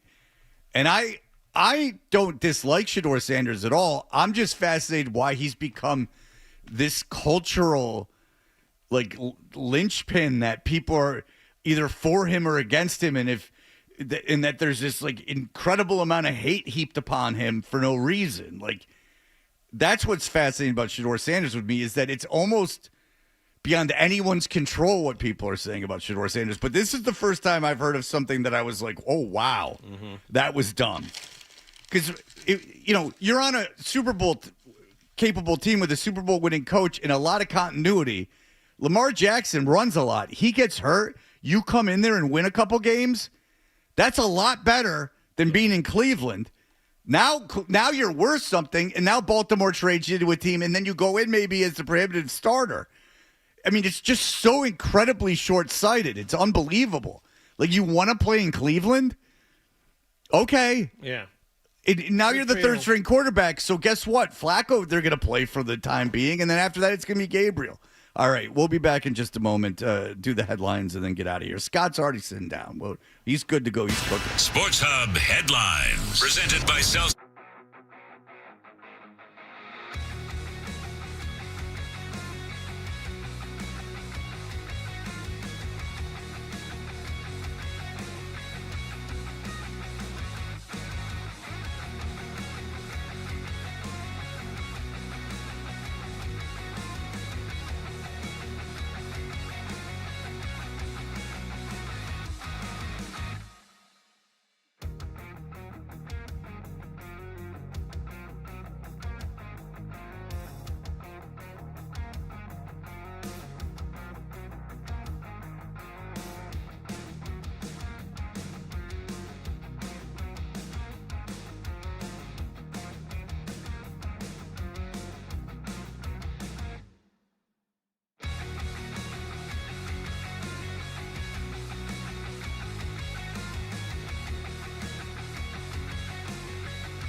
There's an app for that. Download the Sports Hub app for loads of stuff. Absolutely free. Connect with the shows, get podcasts, and more. Get it where you get your apps. Or at 985sportshub.com. Fred describes himself in 7 words. A guy in tights and a cape. And Hardy with blunt honesty. I am not known as Mr. Fun. Toucher and Hardy continues on the Sports Hub. We know what you're thinking. What could I possibly have missed from the show? It's time for The Stack on Toucher and Hardy. We talked about it. Like, we've done the question things with him that make him very uncomfortable, like sexual things. And he doesn't want to go down that road. It's like Louth. Like, when you start talking about sex with Louth, he just puts his head down and walks out of the room. Oh, people don't want to have those conversations with you? Not conversations. I've heard some of your conversation starters, and they are off-putting. Well, I'm on the same page as Scott. Yeah, me and Fred. Me and Fred, we like to poke the bear a little bit. Yeah, you know what I mean? I don't like it when subjects are off limits. Right, that you're that sheltered of a person. Yeah, I think one that of the I guys. agree. Like that's Let's have some like you're fun. so precious. Right. Like that's my private time. Stay away from it. like a buddy. guy that you know. Like exactly. I don't care for that either. Thank you. Yeah, I've been yeah. Louth for 20 plus years. I'm on this. Yeah, I'm on the same page as you. I don't care for that. Louth, right? Yeah. That's Probably funny. washes his hands before sex. I feel the exact same way. It's like, oh no, now this is off limits. Like if it's not your family, like all right, get out of here. Like now we can't talk about sex. You know what? You and me are normal. In some ways. I'll share one of his conversation starters with you off the air, and you tell me how normal and how appropriate it is. I'm just reacting off of Hardy's the got a good one, information too. given to me. I'm going to write it down for you right now. Seen Hardy just lit up. He's got a good one. Yeah. I don't know what it is, but. All right. All right. Yeah, you write it down for me. So likes that one. So all right. All right. Let me see. All right. You can't say it on the air. He's writing All right. it down, so I won't Yeah, say it. no. Yeah, I'm not going to say it on the air. Oh boy, it's taking a while. Oh boy. Certainly. Okay. Yeah. I actually that doesn't. Oh, that doesn't bother you. Hey, Okay. hand that over here. Let me see. Yeah, you this can thing. ask me that every day. I don't care. I honestly don't care. That wouldn't bother me. I might pause at that. Yeah. Yeah. I might pause a little at that. I wouldn't do that to you. I appreciate that. Thank you. I don't feel like I know walk like I know. If I said that to you, John, you would get upset. Not upset. I would be amazed that you would you actually answer? do that. No, I would answer that. Well, the answer would most likely be no, unless the answer was yes, and it was like some I'd answer it, sacred. Then I'd think, you know what? I probably should go home and do that tonight. I'm not doing that to anyone. That's dirty. You get pink eye. Oh, you've never done that. No, I haven't, and I'm not in, and I won't. I don't like that whole area. I don't want it done to me. I don't want it done. I lose all respect for someone who did it to me. I don't want any of that done. I don't like that. I certainly wouldn't do it. No, I don't like that area. Like I'm out on that whole area. A lot of people love it. I don't. I feel like Zoe felt in Miami yesterday. I just want to go home. I don't want to be here. Oh, get out of here! Like get out. You're not like that. Please. You can talk like a man. Please. How dare you? All right. Well, I guess that's it. That's it. We're done. Yes, You should are. at least do one thing.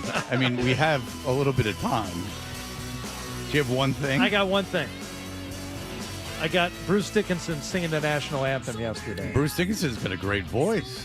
Iron Maiden's Bruce Dickinson. Skip ahead. Hey, can you see by the dawn's early light what so proudly we hailed at the twilight's last gleaming? It's not bad. No. He had great. I listened to his autobiography, which was exceptionally boring because he talked about nothing in his personal life, but he talked about flying planes. But he lost his voice because of doing something not dissimilar to what Scott's asking people questions about. Oh, no kidding! Wow. And he does make a good point, and it's not that area. It's a more. It's a Michael Douglas situation. Yes, it's a more common occurrence, something that I do. But he does make a good point. Like people joke around about it, but like it is what it is. Like you get that condition from doing that. It's like not great. Like it's cancer, and it is what it is. So, but he did. He was in a lot of danger of like losing his voice and like losing his throat and like all this stuff. But he somehow overcame. To the power of the devil in 666, the number of the beast. Even though Steve Harris writes all the lyrics and he can be a bit of a taskmaster. Taskmaster. Yeah. You hide the task. Or he's just someone who shows up and goes, you don't know who I am. I'm doing tasks anonymously. All right, I have to sleep. I was at that very cool show very, very late. All right, that'll do it for us. Everyone have a wonderful day. Bye.